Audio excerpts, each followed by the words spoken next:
Episode number 876, The Depravita Race in Chronos. Kane's eyes were sharp as he swam into the underwater cave. He had advanced less than 100 meters when the feeling of danger increased exponentially, making him stop and raise his guard. Immediately, Kane adopted a battle position, ready to strike anything that would come closer. Nothing showed up, but the feeling of danger did not fade, making Kane's awareness reach an all-time high. He stood unmoving, pushing his perception to the limit, relying on his ego wave, dominion over space, and the multidimensional scan force field to inspect the surroundings, but nothing appeared. After enough time and seeing that no one appeared, Kane glanced at the path forward and saw how light faded, and even he could only see darkness. The next second, he turned to the exit, and every instinct he had told him to leave. Usually, Kane would listen to his instincts, as they had saved his life countless times, but now it was different. There was something off, and a flash of resolution appeared in Kane's eyes after a moment as he continued marching forward, going deeper into the underwater cave. It did not take long for Kane's surroundings to become completely dark, and he could not even see his hands. If that was not enough, his ego wave was not correctly working, and his domain over space was only powerful enough to stop him from going in circles. Luckily for Kane, while this place's sensory deprivation was formidable, it could not hinder the power of the absolute life form system, and the multidimensional scan force field showed him everything. The more Kane advanced, the more his instincts screamed for him to turn around and escape from this place, never to come back and forget its existence entirely. Anyone else would have fallen to those screams, but Kane was unlike anyone else in Ether. He was the Scarlet King, and his power was paramount in Ether, so no matter how powerful and dangerous the person, things, or phenomena that were waiting for him at the end of this underwater cave, he was sure to at least be able to escape alive. Kane continued advancing for nearly 30 minutes, and even if he had been moving at a moderate speed, he would have still reached the middle of the crystal sector. With every meter he drove, his instincts screamed louder, and doubts and hesitations seemingly arose from his subconscious. A quiet voice whispered in his mind that this was too dangerous. There were too many people relying on him, and he could not take this risk. It was so subtle that it initially fooled Kane, who thought it might just be his consciousness trying to guide him to safety. However, by this point, he had already begun to feel something was wrong with how his instincts worked. There was no way that someone could be so dangerous as to trigger his instincts for half an hour, and yet no one appear in his sight this entire time, so it had to be something else. I bet it is this place.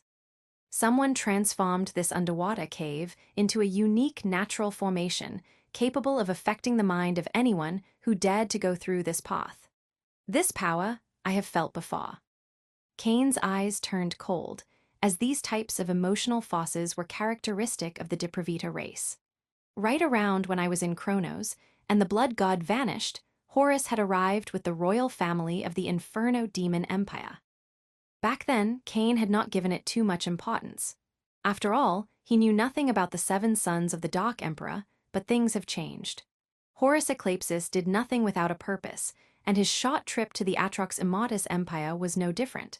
Whatever Horus' purpose back then was, it must be connected to this place. That was all the motivation Kane needed to find out what was at the end of this underwater cave, and he carried on. The voices in his mind shouted louder and louder while his instincts practically screamed with all their strength, both urging Kane to leave this place. But he did not do such a thing and continued until his eyes finally narrowed and he stopped his advance. There is something a few meters ahead of me. It feels like a parallel dimension, but not quite. Kane took a deep breath and analyzed the dimension before him with his collapsing spacetime eye and the multidimensional scan force field. He did not dare to touch it or use his ego wave out of fear of altering the person who created it. It took a few minutes for Kane to deduce the nature of the phenomenon in front of him. It is a secondary dimension. Although it takes the same dimensions as the primary plane of existence as its foundation, it is like an entirely different place. Even I would not have noticed it without my collapsing spacetime eye and absolute life form system. Kane stood in the periphery of the dimensional barrier for a few minutes as he analyzed its structure. While he was set on figuring out what was happening, the Depravita race was one of the few things in Ether that could put his life in real danger. I think I can enter without being detected if I fold a dimension cocoon around myself by mimicking the fabric of the dimensional barrier. However, trying to leave will be extremely dangerous once I am inside, as the dimension barrier will behave as a form of cage. A sharp light appeared in Kane's eyes as he was ready to face whatever might be on the other side. Worst case scenario, I could use that. It will be dangerous, but it should work since this place is technically in the main plane of existence. Let's hope I'm not pushed to such an extreme measure. Kane summoned his red mask and began manipulating the fabric of space around himself, mimicking the dimensional barrier. Thank you for listening to the Age of Chaos audio story. Pixie FM grows with listeners like you. Support the series by sharing it and join our Telegram for the latest updates. Episode number 877, Nightmarish Underwater City. It took the full power of his collapsing spacetime eye and mastery over the law of space to make the cocoon, and after making sure everything was ready, Kane moved through the dimensional barrier. The next second, the Scarlet King's presence vanished from ether. Kane could not help but frown, as unlike the underwater cave, there was light inside the parallel dimension. His eyes immediately adapted to the light, and the next second, a sense of shock and awe assaulted him as he saw a massive underwater city. The parallel dimension was roughly 1,000 meters wide from the outside, but the city it contained was the size of a sector. However, that was the least of Kane's worries, as this place was nothing short of nightmarish and could break the sanity of a weak mind. The buildings were colossal, towering structures that seemed to defy the laws of physics. They twisted and bent at impossible angles, with strange walls covered in eyes that constantly moved, surveying the surroundings. Strange dark runes carved in necrotic and disgusting blood, with maggots rising from them, were present in the walls. There were even upside-down buildings that rose from the ceiling of the dimension, making the entire place a giant maze. Strange, luminescent fungi and plants grew around the walls, casting an eerie glow that illuminated the city with an unnatural light. The air was thick with decay, making Kane feel nauseous. Everything in this place seemed to test Kane's mind and willpower. It was so strange and bizarre that it affected his mind and sense of order, generating a strange feeling in his heart. He felt from the bottom of his soul that this place was wrong and should not exist. It was as if his entire existence demanded that he destroy the dimension and the nightmarish city in it. Kane immediately regained focus, and without losing a second, he pushed his power to the limit to continue hiding his existence. This place was extremely dangerous, and he did not dare underestimate its danger. Trying to figure out the ups and downs in this city was impossible, but Kane could detect powerful energy waves in the distance, most likely the center of this dimension. That is where I will find my answers. Kane's eyes were sharp as he calmly moved forward, not daring to make contact with the buildings. He used all his power to hide his presence from the eyes, even staying away from the glowing plants and fungus. Navigating this place was extremely hard, as even Kane's domain over the law of space was not much help. The fabric of space in this underwater city was so twisted that it resembled nothing like ether's primary plane of existence. Luckily, the multidimensional scan force field could still help Kane navigate this place. His focus was at an all-time high as he navigated through the dimension, and the closer he moved to the center, the clearer he felt the energy waves. It was a force that did not exist in ether, or at least Kane had not felt it until the deprivator of blood. After 50 minutes of moving, he finally saw it. In the central square of this massive underwater city was an immense, monolithic structure, a temple, but one that could only rise from the nightmares of a disturbed and crippled mind. The temple was covered in strange carvings that Kane could not decipher, and tentacles and eyes emerged from its walls. Kane's eyes immediately went to the temple's peak, and he saw how streams of dark energy were being channeled, reaching the center of the structure. From it, an oppressive aura of malevolence emanated, one so horrible that he had difficulty not losing focus. A strange, dark red light emerged from the temple, and its radiation seemed to affect the fabric of spacetime. It was the reason why this place was so twisted and chaotic, to the point that people from ether could not survive in it. Just as Kane was about to march closer to the temple, his eyes widened, and he immediately took cover, only to see a massive aquatic creature roaming around the structure. It was thousands of meters long, with tentacles and yet a humanoid form, and calling it a monster would be falling short. But its horror and the sense of disgust that it generated were not the critical part. Kane felt a nature similar to the deprivator of blood in the creature, although its strength was weaker and its energy purity was much lower. Calling the thing a deprivator would be a gross exaggeration, and it was most likely a life form trapped in the dimension and affected by the radiation from that temple. Kane surveyed the terrain around the temple and saw roughly dozens of these gargantuan creatures, all of the same power. As he looked at their interactions, it was clear they were not friendly. Most likely, all the weak ones were already devoured, leaving only the powerful. The cannibalistic nature of these creatures was interesting, but Kane kept focus. He made sure none were in his path before using his full power to hide his figure and presence and flashing toward the temple as fast as he could. Kane was very fast, and while those beasts were not weaker than true titans, they lacked any wisdom or intelligence, so they detected nothing, allowing him to reach the temple. He went through one of the countless open gates and immediately was received by grotesque corridors. The walls of the temple's corridors were covered by layers of flesh and adorned with intricate carvings depicting scenes of nightmarish horror. If that was not horrendous enough, one could feel the flesh moving occasionally, making it seem that this was a living thing instead of a structure. Not daring to touch the wall out of fear they might react to his body, Kane continued floating in the water, carefully moving toward the center of the temple. Thank you for listening to the Age of Chaos audio story. Pixie FM grows with listeners like you. Support the series by sharing it and join our Telegram for the latest updates. Episode number 878, Blood Goddess Fate. If the city's structure resembled a maze, then the temple pushed the geometry of its chaotic architecture to the next level. There were countless connections between the corridors, some seemingly going in a straight direction only to lead you to the beginning, while others seemed like an exit and were actually the path to the center. It was not the power of space that made this place a nightmarish maze, but the power of absolute distortion and corruption, one so intense that it could even affect the fabric of reality. There was no doubt in Kane's mind that without the multidimensional scan force field, he would be lost in this temple, as his domain over the law of space was not very useful in this place.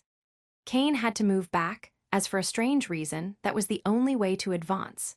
It took him several hours, but finally, a vast, vaulted chamber appeared in his sight. The engravings in this place were much more explicit than in the corridors, depicting all sorts of cosmic horrors swallowing entire worlds and spreading their darkness across the cosmos. Such pictures would normally be considered hyperbole since there was no way an individual could devour a planet. Still, for some reason, Kane felt those engravings told a story, a very real one. Although these carvings were impressive and shocked his mind, Kane's eyes immediately went to the center of the vault, where he saw a scene to which the word Nightmarish could not do justice. There were 4 figures, all of them covered in dark robes and tentacles coming from their bodies and faces. Their auras were as malevolent as possible, not falling behind that of the deprivator of blood. One was in each cardinal direction, and in the middle was a person floating with his arms extended. He seemed to be a member of the Atrox race, but his entire figure was full of deformities. That is the blood god. Despite all the deformations in the floating figure, Kane was able to identify the man in the center of the room as none other than the Blood God, the leader of the Tier 1 Dark faction, Blood Path. All the negative and chaotic evil energy that the temple was summoning was being channeled into the Blood God, and it was from his body that the dark red radiation waves emerged. The Blood God's eyes were completely black as a dark liquid emerged from every orifice of his body, and although he had a heartbeat, it did not seem he was really alive. If he were still conscious, even in the slightest way, every second of his existence would be nothing short of a horrible nightmare. The monstrous priests chanted those strange words as they seemed to carry out some sort of ritual involving the dark, ominous energy and the blood god. Each of them chanted one part of the ritual's incantation. From the void beyond the stars, where chaos reigns and darkness bars, I call upon thee, Ancient One, to rise again. Thy will be done. By blood and bone, by flesh and soul, I offer up this mortal toll, to open wide the gates of night, and bring thee forth into the light. Thy name is spoken, dread and dire, a beacon in the cosmic mire. Come forth, arise, O ancient king, and let thy dark dominion ring. Through shadowed realms and starless skies, across the void, thy form shall rise, a nightmare made flesh, a god reborn, to herald in the endless morn. Cain could not help but feel discomfort as he heard the guttural voice of the dark priests, and his eyes soon turned to the ceiling, gazing upon the dark energy. That dark energy seems to exude hatred, envy, greed, and all sorts of negative and dark emotions. It was not hard for Cain to detect the nature of the energy now that he was so close. As for how they channel it, it was most likely through those chants, but he could not be sure. After that, his focus turned to the figure in which all that native energy was being channeled. Cain's eyes narrowed as he gazed at the blood god. He did not care about the man's horrific fate, as he was sure it was his poor decisions that led him to be used like this. The only thing he cared about was the changes going on inside his body. There seems to be a feedback loop inside the blood god's body. All the energy being channeled inside him is purified, entering a cycle that generates even more energy. The radiation is due to the man not containing any of the massive negative energy pool. But what is the purpose of all that? Although the underwater city and dimension were impressive feats of incredible might, Cain did not think this would be their sole goal, and there must be something else. Unfortunately, no matter how hard Cain focused, the principles and techniques being displayed in this place were not only of an extremely high realm, but followed power that he was not familiar with, and that did not quite fit the nature of ether. No matter how hard or for how much he looked at it, he would gain nothing without close inspection, but of course, that would be challenging. It is essential for these dark priests, which is very bad for us. I need to find a way to get it, as it could have some of the answers I seek. And if obtaining it is not possible, I must destroy it. No matter how useful it could be, the entity was dangerous, and its effect in this underwater city was proof enough. If this twisted power were to impregnate the rest of Kronos, it would raise a complete pandemonium. Cain could not afford to fight on two fronts right now, with the Depravita race in Kronos and Dark Sky in Atlas, so he needed to fix this. Thank you for listening to the Age of Chaos audio story. Pixie FM grows with listeners like you. Support the series by sharing it and join our Telegram for the latest updates. Episode number 879, Fighting Depravitas, I. If I want to capture the mutated blood god and still be able to escape this dimension alive, I need a place that can hold it. Those dark priests will attack me with everything they have, and I will not be able to fight against them if I have to divide my focus to keep the blood god secure. Cain immediately discarded his space rings, since none of them could hold a source of energy as immense as the mutated blood god. Naturally, his mind went to the Samsara Arsenal module, its first layer, but after some consideration, he refused the idea. Although the Samsara Arsenal module's first layer was a stable enough dimension capable of containing that much energy without a problem, it was also full of people and one of his most precious resources in the war against Dark Sky. The Scarlet King could not allow any damage or corruption to befall the Samsara Arsenal module, as without it, he would have a hard time supplying his forces in the war. A meaningful light appeared in Cain's eyes as another dimension came to mind, which should also be able to contain the mutated blood god. Its power limit is the peak of the divine transformation realm, and the energy of the blood god is not above that. Even if the dimension crumbled or was corrupted, I could always destroy it and build a new one. It would cost me greatly, consuming an immense amount of my destiny force, but I can accept that risk. Cain devised a plan, and if he could not hold the mutated blood god in that dimension until he left this place, he would use all his power to destroy the man. One way or another, he would deprive these monsters of their most precious tool. I have one chance. The dark priests are powerful, but the chant and ritual seem to demand their entire focus, and most likely, they did not think anyone could have reached this place, making them lower their god. Cain circulated all the power in his body, energy pool, and soul, making it rise with increasing force inside him without alerting the dark priests. Only once everything inside him had peaked did he open his eyes and act. From the void beyond the stars, where chaos reigns and darkness bars, I call upon thee, Ancient One, to rise again. The dark priests were in the middle of their chants, the same ones they had been chanting for years, not stopping for a single second, but now they froze as they saw a masked figure suddenly appear in front of the mutated blood god. Before any of the four dark priests could react or make a move, the man's power exploded, and he filled the body and soul of the mutated blood god with countless seals of space force and energy, only for the Atrox to vanish the next second.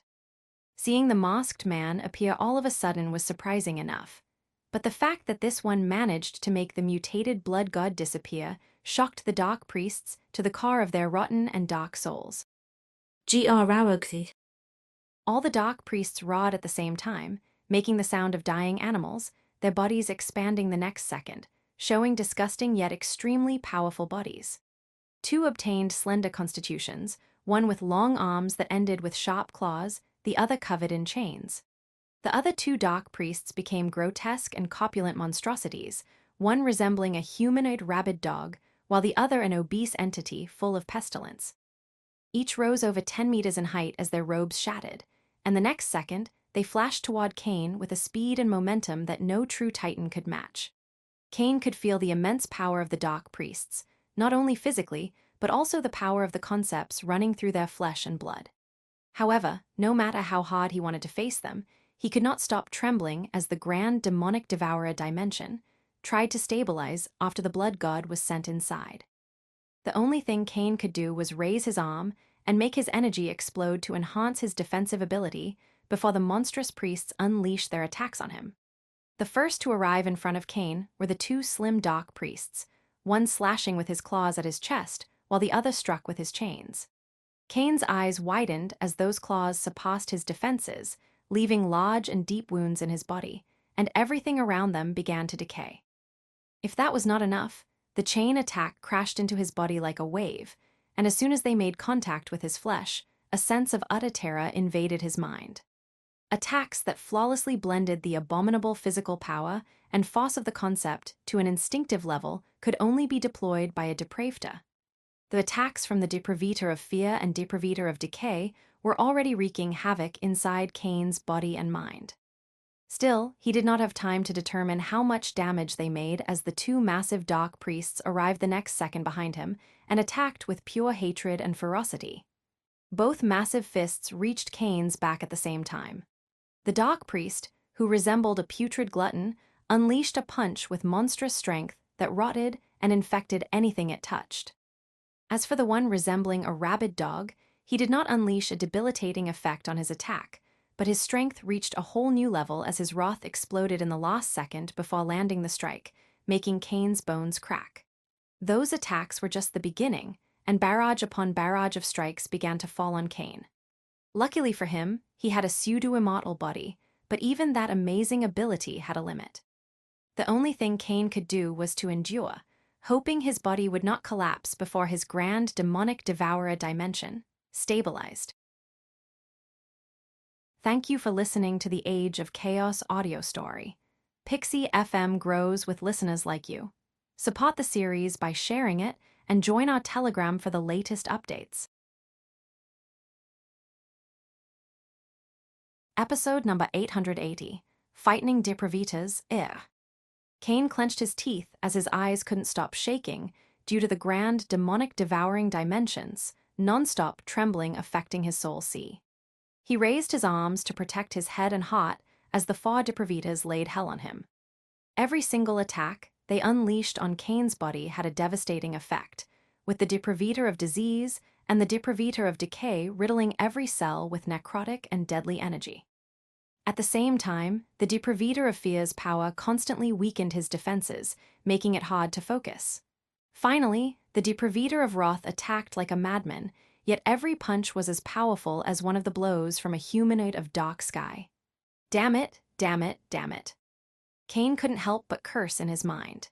He knew that the mutated blood god would affect the grand demonic devouring dimension, but he didn't think it would be so strong as to prevent him from fighting back.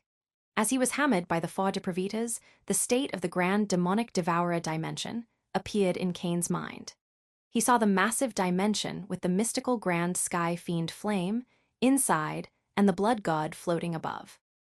The mutated entity transformed into a perpetual energy machine through the ritual of the Dark Depravita priest. Now, ocean-level waves of that corrupted and strange radiation were unleashed, flooding the entire Grand Demonic Devourer dimension. The Grand Sky Fiend flame devoured as much radiation as possible. Still, it was not fast enough, and the energy started accumulating in the dimension, reaching a level beyond its limits. As if that wasn't bad enough, the radiation emanating from the mutated blood god seemed harmful to the Grand Sky Fiend flame. While it consumed a lot, it could not transform any of it into energy or vitality for Cain, and was actually growing smaller. Cain saw how the Grand Sky Fiend flame grew weaker and cracks formed in the Grand Demonic Devourer dimension. He couldn't help but curse his luck, as it seemed he had made a mistake and underestimated just how powerful the energy emanating from the mutated blood god was. Damn it! Fine then, let's do it. As he prepared to use his trump card, determination and rage appeared in Cain's eyes. It would be dangerous, and he didn't want to use it, but if nothing changed, the four Depravitas might kill him. However, just as Cain was ready to trigger it, something happened in his Grand Demonic Devourer dimension. The radiation emanating from the mutated blood god reduced the Grand Sky Fiend flame to a mere ember. Yet, instead of dissipating and fading out of existence, it transformed into a dark flame and exploded with power. The dark flame devoured all the radiation emanating from the mutated blood god, stopping the oceanic waves of energy that threatened to shatter the Grand Demonic Devourer dimension, stopping the tremors that affected Cain's soul sea and his ability to think. Yet that was just the start, since the next second, a gargantuan amount of dark force emerged from the dark flame and began to flood Cain's flesh, blood, energy pools, and even his soul sea. This energy flawlessly blended with his astral wave, essence wave, vitality, and even the spiritual aspect of his existence as his soul force and ego wave. Cain's eyes widened as a sense of disbelief appeared on his face. He saw how the dark force immediately reached his energy pools, and the wounds on his body healed instantly thanks to his pseudo-immortal body's ability to use vitality and energy to regenerate wounded tissues. He felt an utter shock in his heart as he marveled at the sudden change in his Grand Sky Fiend flame, and while he was full of doubts and questions, all that could wait. Oh, A cold and fierce smile appeared on Cain's face as he roared, and his power exploded, the energy wave sending the four Depravitas flying away. A gray flaming aura emanated from his body as he unleashed the full power of the Solar Tempest essence, not worrying about the energy depletion as the dark force running through his body regenerated it immediately. Gr. Raug. Return the key. The Depravita of wrath roared in rage, while the Depravita of fear shouted with pure hatred in his eyes. Despite their monstrous appearance, the four Depravitas were not mindless creatures, and they could feel the immense amount of energy that was practically overflowing Cain's body, so they were careful. Key. Cain's eyes narrowed as he heard that term used to refer to the mutated blood god. Although he wanted to obtain more information from these creatures, it was clear they would not just hand it over, so he just smiled and clenched his fists as the feeling of power and energy kept growing stronger. Make me. As he uttered those words, Cain's energy rose to an even higher level, and his entire body brimmed with killing intent and hatred toward these monsters. The Depravita of wrath saw that, and his eyes narrowed before suddenly vanishing, only to appear right behind Cain the next second, having used negative teleportation. Despite its ferocious appearance, the man did not lack battle skills. Pure rage and hatred appeared in the Depravita of wrath's eyes as he used those emotions to enhance his power. Just as the blow was about to land on the back of his head, Cain moved to the side and turned around, his eyes lacking emotion. It was not the first time he had faced that kind, and the same trick would not work twice on him. The Depravita of wrath was shocked to see those eyes, and before he could make a move, a ferocious left hook landed on his head. That blow felt like an H-bomb exploding right in his face, but it was just the beginning as Cain continued with a right hook the next second, and ended with an uppercut that sent the monster into the room's ceiling, shattering the walls. Thank you for listening to the Age of Chaos audio story. Pixie FM grows with listeners like you. Support the series by sharing it and join our Telegram for the latest updates. Episode number 881, Fighting Depravitas EI. Rumbled. Boom. Boom. Boom. Boom. Boom. The entire temple began to tremble as multiple explosions echoed inside, startling the dozens of corrupted aquatic monsters. Those creatures lacked true wisdom and had very low intelligence. Still, they knew not to get close to the structure from where the corrupting radiation emerged, so they were startled when they saw it shaking, and the walls started to crack as if a massive battle were happening inside. Suddenly, a massive explosion occurred as the top of the temple shattered to pieces, and 3 figures emerged from it. One of them was a young man less than 2 meters tall, yet each of his hands held the neck of a massive figure of over 10 meters in height. Kane's eyes were empty of emotion, yet there was pure brutality in his soul as he thrust the Depravitor of Fear like a rocket toward one of the nearby buildings, before turning toward the Depravitor of Decay. He tightened his grip over the monster's neck, making the bones in the taka shatter, before starting to unleash punch after punch on this one, each more powerful than even the most potent attack of a true titan. BOOMMMMs. BOOMMMs. BOOMMMs. BOOMMMs. Each punch triggered a massive explosion as Kane attacked without any shred of mercy, and the strength behind his punches only increased as he felt the flesh and bones of the Depravitor of Decay shatter beneath his onslaught.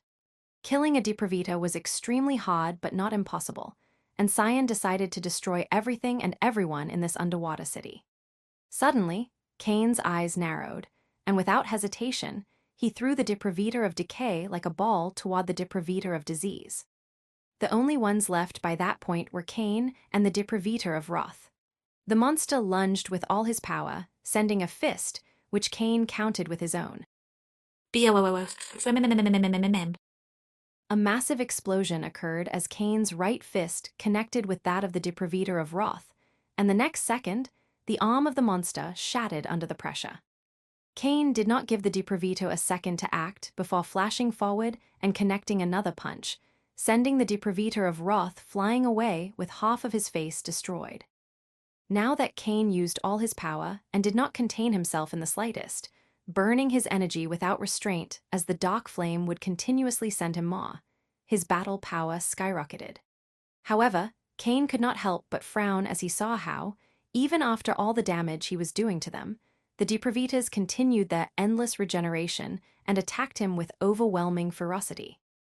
Even now, the Depravitor of Fear that Kane sent flying away a moment ago immediately flew back to the fray and did not seem to have any damage.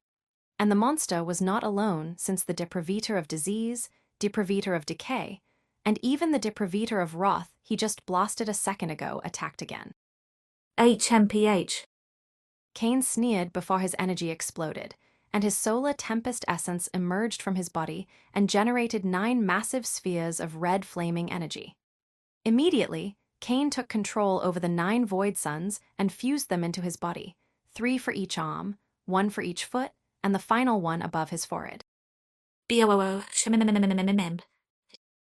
An explosion of energy emanated from Kane's body, and the heat his flesh unleashed was so intense it generated a small vacuum in the underwater city as he burned all the liquid near him. ZNNN. The Depravitas were shocked by Kane's sudden burst in power, and before they could even assess his strength, he flashed to the side, blasting a hole through the Depravitor of Disease. BOOMMMMs. Before the Depravitor of Disease could recover, the void sun on Kane's forehead glowed, and the next second, a cannon of supercompacted and scorching solar energy emerged, blasting the monster. Kane's eyes were cold as he unleashed that attack, seeing how he split the Depravitor of Disease in half and incinerated over half of his body.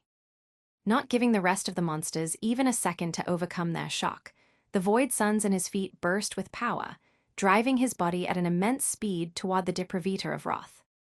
Immediately, the void suns on Kane's right shoulder, elbow, and wrist glowed as he used his body momentum to connect a full-power blow to the chest of the Deprivator of Wrath. BOOMs. The punch generated a massive blast and carried so much energy that it left a massive hole in the chest of the Deprivator of Wrath before this one was blasted away. Not even a second after battling the Deprivator of Wrath, Cain flashed toward the Deprivator of Decay. He connected a downward kick, shattering the top of the monster's skull, before sending a second full-power kick that almost cut the Deprivator of Fear's neck. Boom. Boom. Cain dispatched the two Deprivators, making them shatter many buildings in their paths. Of course, he did not come unscathed due to the backlash of the 9 Void Sun battle form. His right arm was riddled with severe wounds, with broken bones and muscles. There were cracks on his skull around the Void Suns used to discharge that energy cannon, and many small yet deep wounds appeared on his feet. Luckily for Cain, the massive amount of vitality the Dark Flame was charging into his body allowed him to recover from all that damage. However, before he could get too happy, the 4 Deprivators began to rise from the broken building's debris, making his eyes narrow. A Deprivata had a body made of negative emotions and chaotic psychic force, so they had a true immortal body and could heal as long as they had enough energy. Even if their brains and hearts were destroyed, they would recover, but every time they healed, their energy diminished. However, Cain could feel that the energy of these 4 Deprivators had not diminished in the slightest since the battle started. Thank you for listening to the Age of Chaos audio story. Pixie FM grows with listeners like you. Support the series by sharing it and join our Telegram for the latest updates. Episode number 882, Using the Trump Card. Boom. Boom. Boom. Boom. Boom. Boom. Cain pinned down the Deprivator of Disease against a building and unleashed a barrage of punches, each triggering a massive explosion that incinerated large pieces of the monster's body. The Void Suns in his arms glowed with a majestic light as they increased his strength, charging his attack with fiery and destructive energy. Suddenly, Cain's eyes narrowed as he moved to the side, dodging a blow from the Deprivator of Wrath that had attacked from behind. He turned around, grabbed the monster by the neck, and rose to the sky of the underwater city. BOOM. A massive explosion echoed across the underwater city as Cain destroyed the Deprivator of Wrath's head with a single blow. Jets of blood emerged from his right arm due to the backlash of the Void Suns on the flesh, blood, and bones around them. But luckily, the stream of dark force coming from the grand demonic devouring dimension immediately healed the damage. However, before Cain could get too happy, he saw how the Deprivator of Wrath's head began to regenerate. A flash of coldness appeared in his eyes as he saw how even that wound was not enough. The Void Sun in his forehead glowed, and a beam of sun force bisected the monster's body. Cain then grabbed both sides and threw them in different directions, using them as projectiles against the Deprivator of Fear and Deprivator of Decay marching toward him. Boom. Boom. 2 explosions echoed as the pieces of the Deprivator of Wrath clashed with the Deprivator of Decay and Deprivator of Fear, pushing them back. Cain did not move, glancing at the pieces of the Deprivator of Wrath, focusing on how they reacted to such massive damage. He already had an idea of the strength of these 4 Deprivators. They were around the same level as the Deprivator of Blood regarding physical might, but their domain over the concepts was much lower. It did not feel like something that was born from them, but instead forcefully risen, severely limiting its power. Considering that Cain was much stronger than when he faced the Deprivator of Blood, he should have been able to handle these monsters, but there was a problem. How? Cain could not help but ask himself as he saw how the pieces of the Deprivator of Wrath transformed into a mass of dark miasma before fusing, and the next second, the complete body appeared without a single wound. After that, Cain turned to the side and saw how the Deprivator of Disease, whom he had destroyed to the point of only a few pieces of flesh and blood, was also regenerating. The regeneration of the Deprivators did not make sense, as their energy did not diminish at all, and something could not come out of nothing. Suddenly, a flash of realization appeared in Cain's eyes as he turned to the shattered temple. Where did the stream of negative emotions and psychic energy go? Cain had been so embroiled in surviving the onslaught from the Four Depravitas that he almost forgot about the stream of negative emotions and chaotic psychic force funneled into the mutated blood god. It was nowhere to be seen, but now that Cain was searching for it, he could detect how the stream of that energy dispersed into the underwater city and was channeled by the Four Depravitas. That was the key to their regenerations, as they did not need to spend their energy and could simply use the one that soaked the entire dimension. That meant that as long as the battle occurred in the underwater city, Cain would face virtually immortal enemies. And if that was not bad enough news, he saw how the waves of radiation emerging from the mutated blood god in his grand demonic devouring dimension were beginning to decrease. The mutated blood god had been releasing all that excess energy that had not been able to assimilate properly, flooding the entire grand demonic devouring dimension with that dark radiation. Of course, once that is over, the entity will continue to unleash radiation from the cycles of refined negative emotions and chaotic psychic force inside its body. But that will be far from enough to allow his pseudo-immortal body to continue this endless regeneration.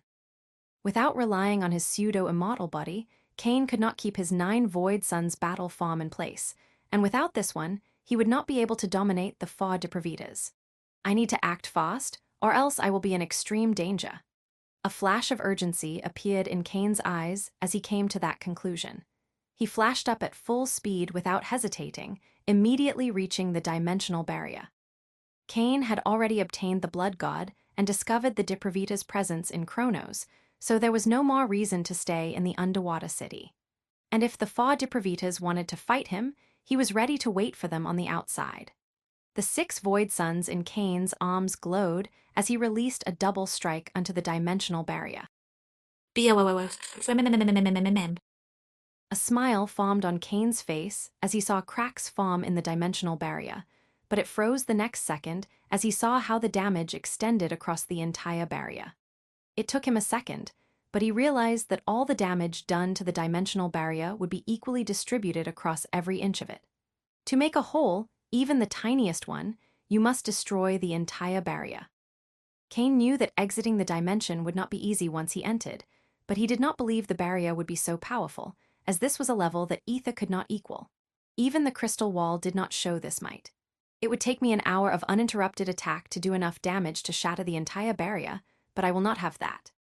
Cain frowned as he took his eyes from the dimensional barrier and looked down, seeing how the Four Depravitas marched toward him, full of killing intent. It will be dangerous, but I would rather use it now that I am full of energy and power, and the dark force is keeping my pseudo-immortal body at its zenith. From this point on, every minute that Cain fought would reduce his chances of survival. A sharp light full of determination appeared in his eyes as he triggered the trump card.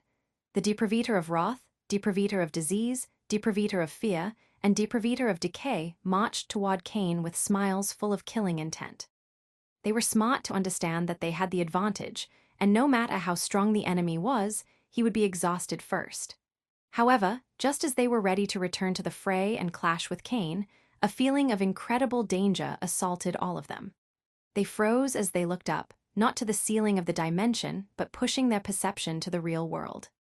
The people of the Crystal Sector had no idea of the type of battle that was taking place in an underwater city built beneath their home and contained in a parallel dimension.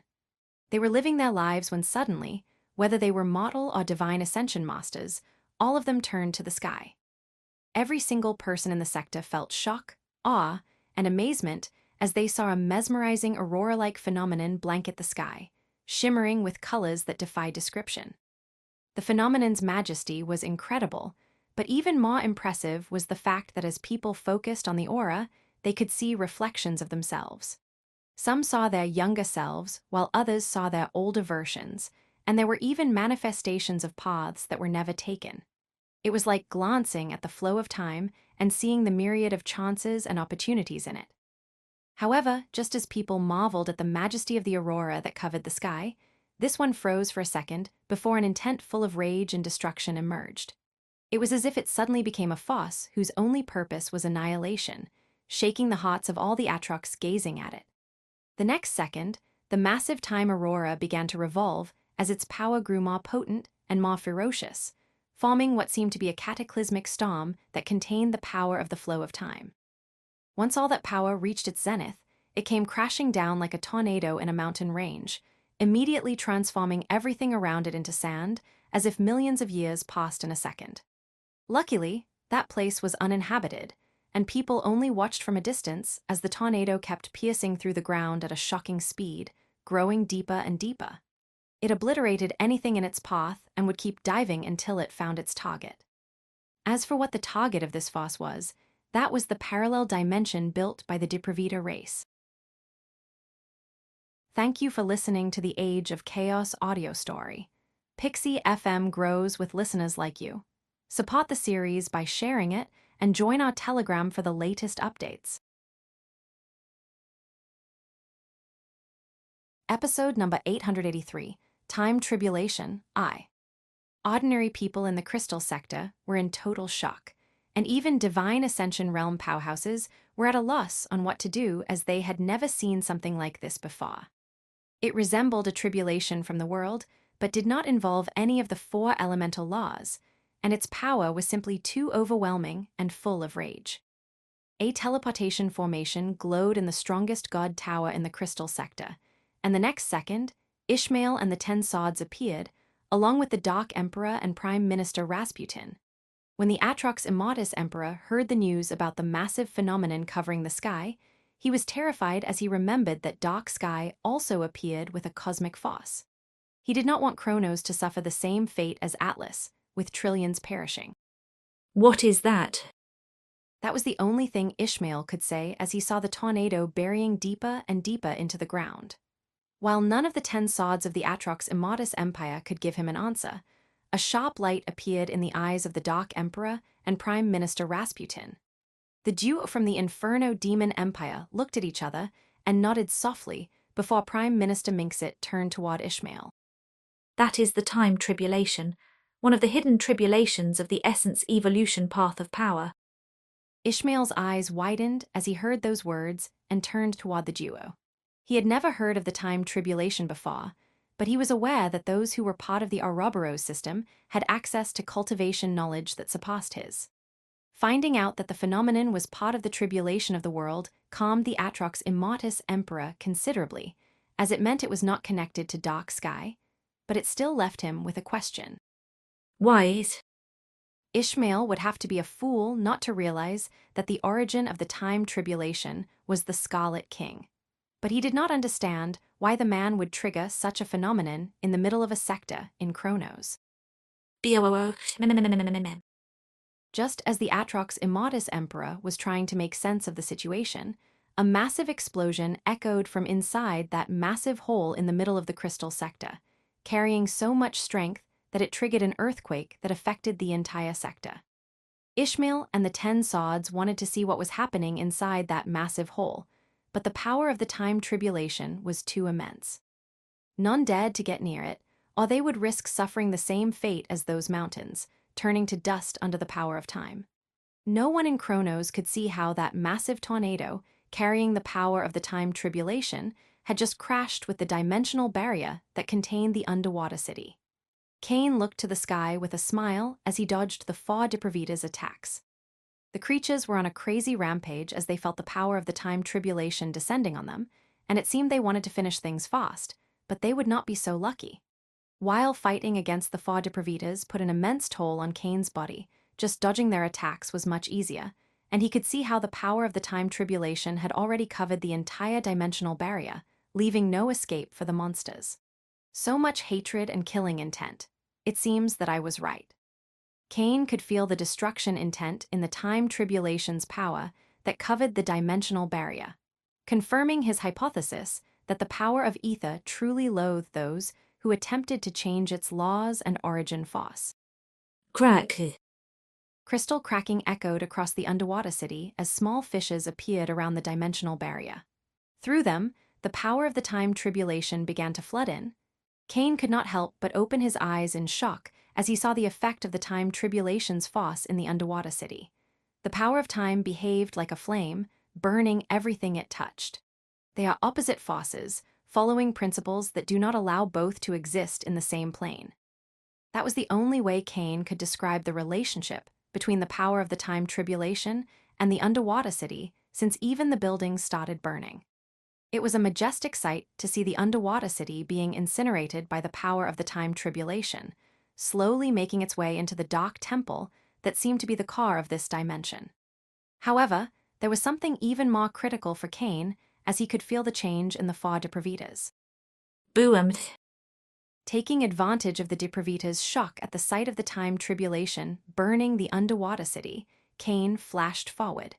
He connected a full power punch in the chest of the Depravita of Wrath. All the Void Suns in his right arm were glowing, allowing that blow to carry immeasurable power. It burst open the chest of the Depravita of Wrath, sending this one flying away. The damage to the Depravita was immense, but this one forced himself to regain control over his body before he could touch the time tribulation power, and the next second, his wound began to heal. Kane saw how the Depravita of Wrath's chest regenerated, but a smile still appeared on his face as he felt the monster's energy pool decrease significantly.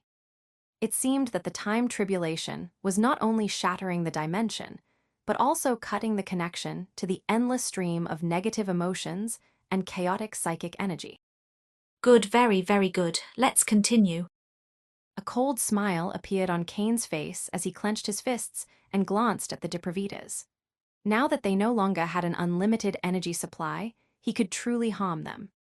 The Depravitas took their eyes away from the time tribulation fosse and focused on Kane as he uttered those words, their eyes full of overwhelming hatred and killing intent toward the person who ruined their plans. Gr. Raug. With that raw, the Depravitas marched toward Kane with the intent to kill him before the time tribulation would finish with the dimension, and the young man's smile only widened as he flashed toward them as well. Boom. Boom. Boom. Boom. Boom.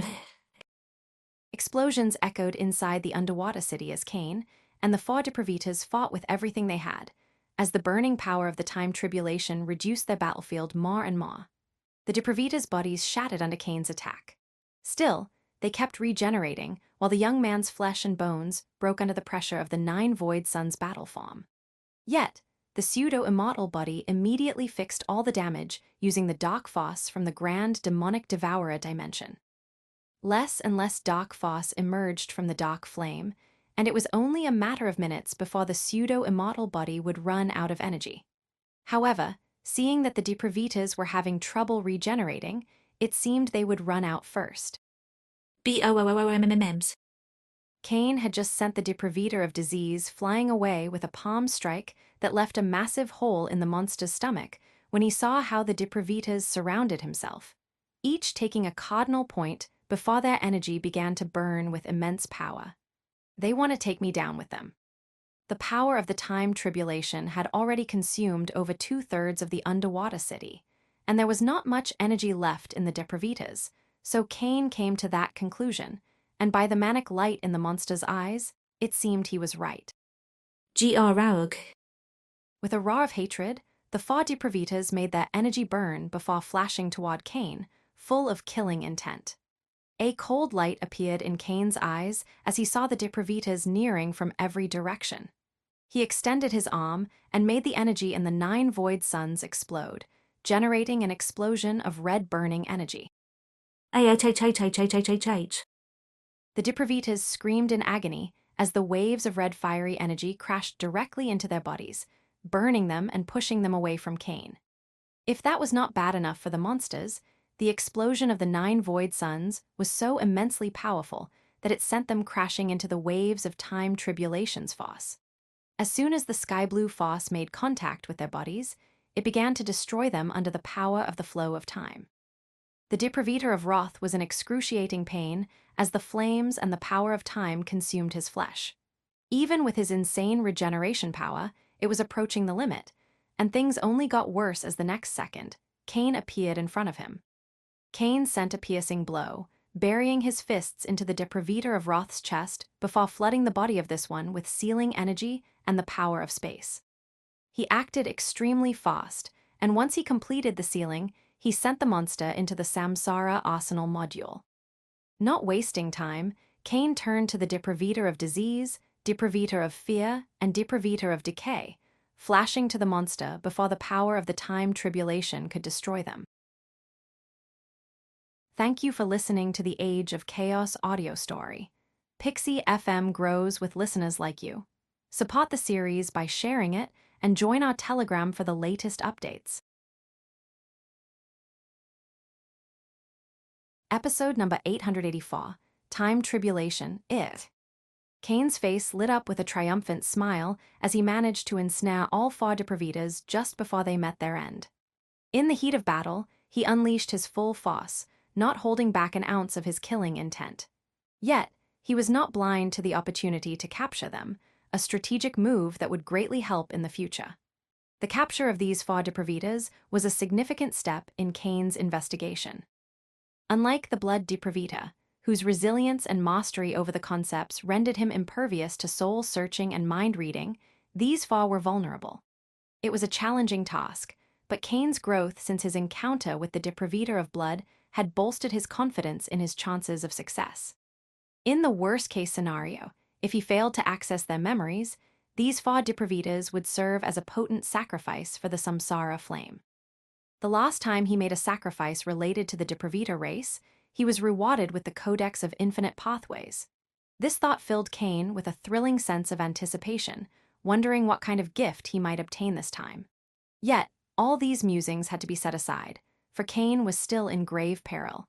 He had triumphed over the four deprivators, but the force of the time tribulation encroached on him while simultaneously eradicating the underwater city.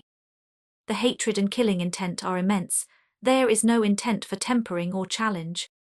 While the destructive nature of the time tribulation made him happy as it destroyed the underwater city, now that it was his time to face it, he was not so excited. Cain moved back slowly as the force of the time tribulation kept advancing until he stood in the center of the underwater city, right above the dark temple where the deprivators had been working over the blood god. A spark of unwavering determination ignited in Cain's eyes as his fighting spirit surged. The stronger the tribulation, the more I will gain. I just need to confront it with all my might. Cain prepared to fight using all his power as the time tribulation approached him, yet the sky-blue force froze just as it was about to engulf. What?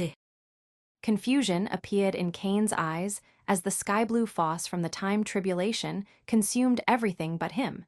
He had faced the tribulations many times before, yet this was the first time he could detect a semblance of true wisdom.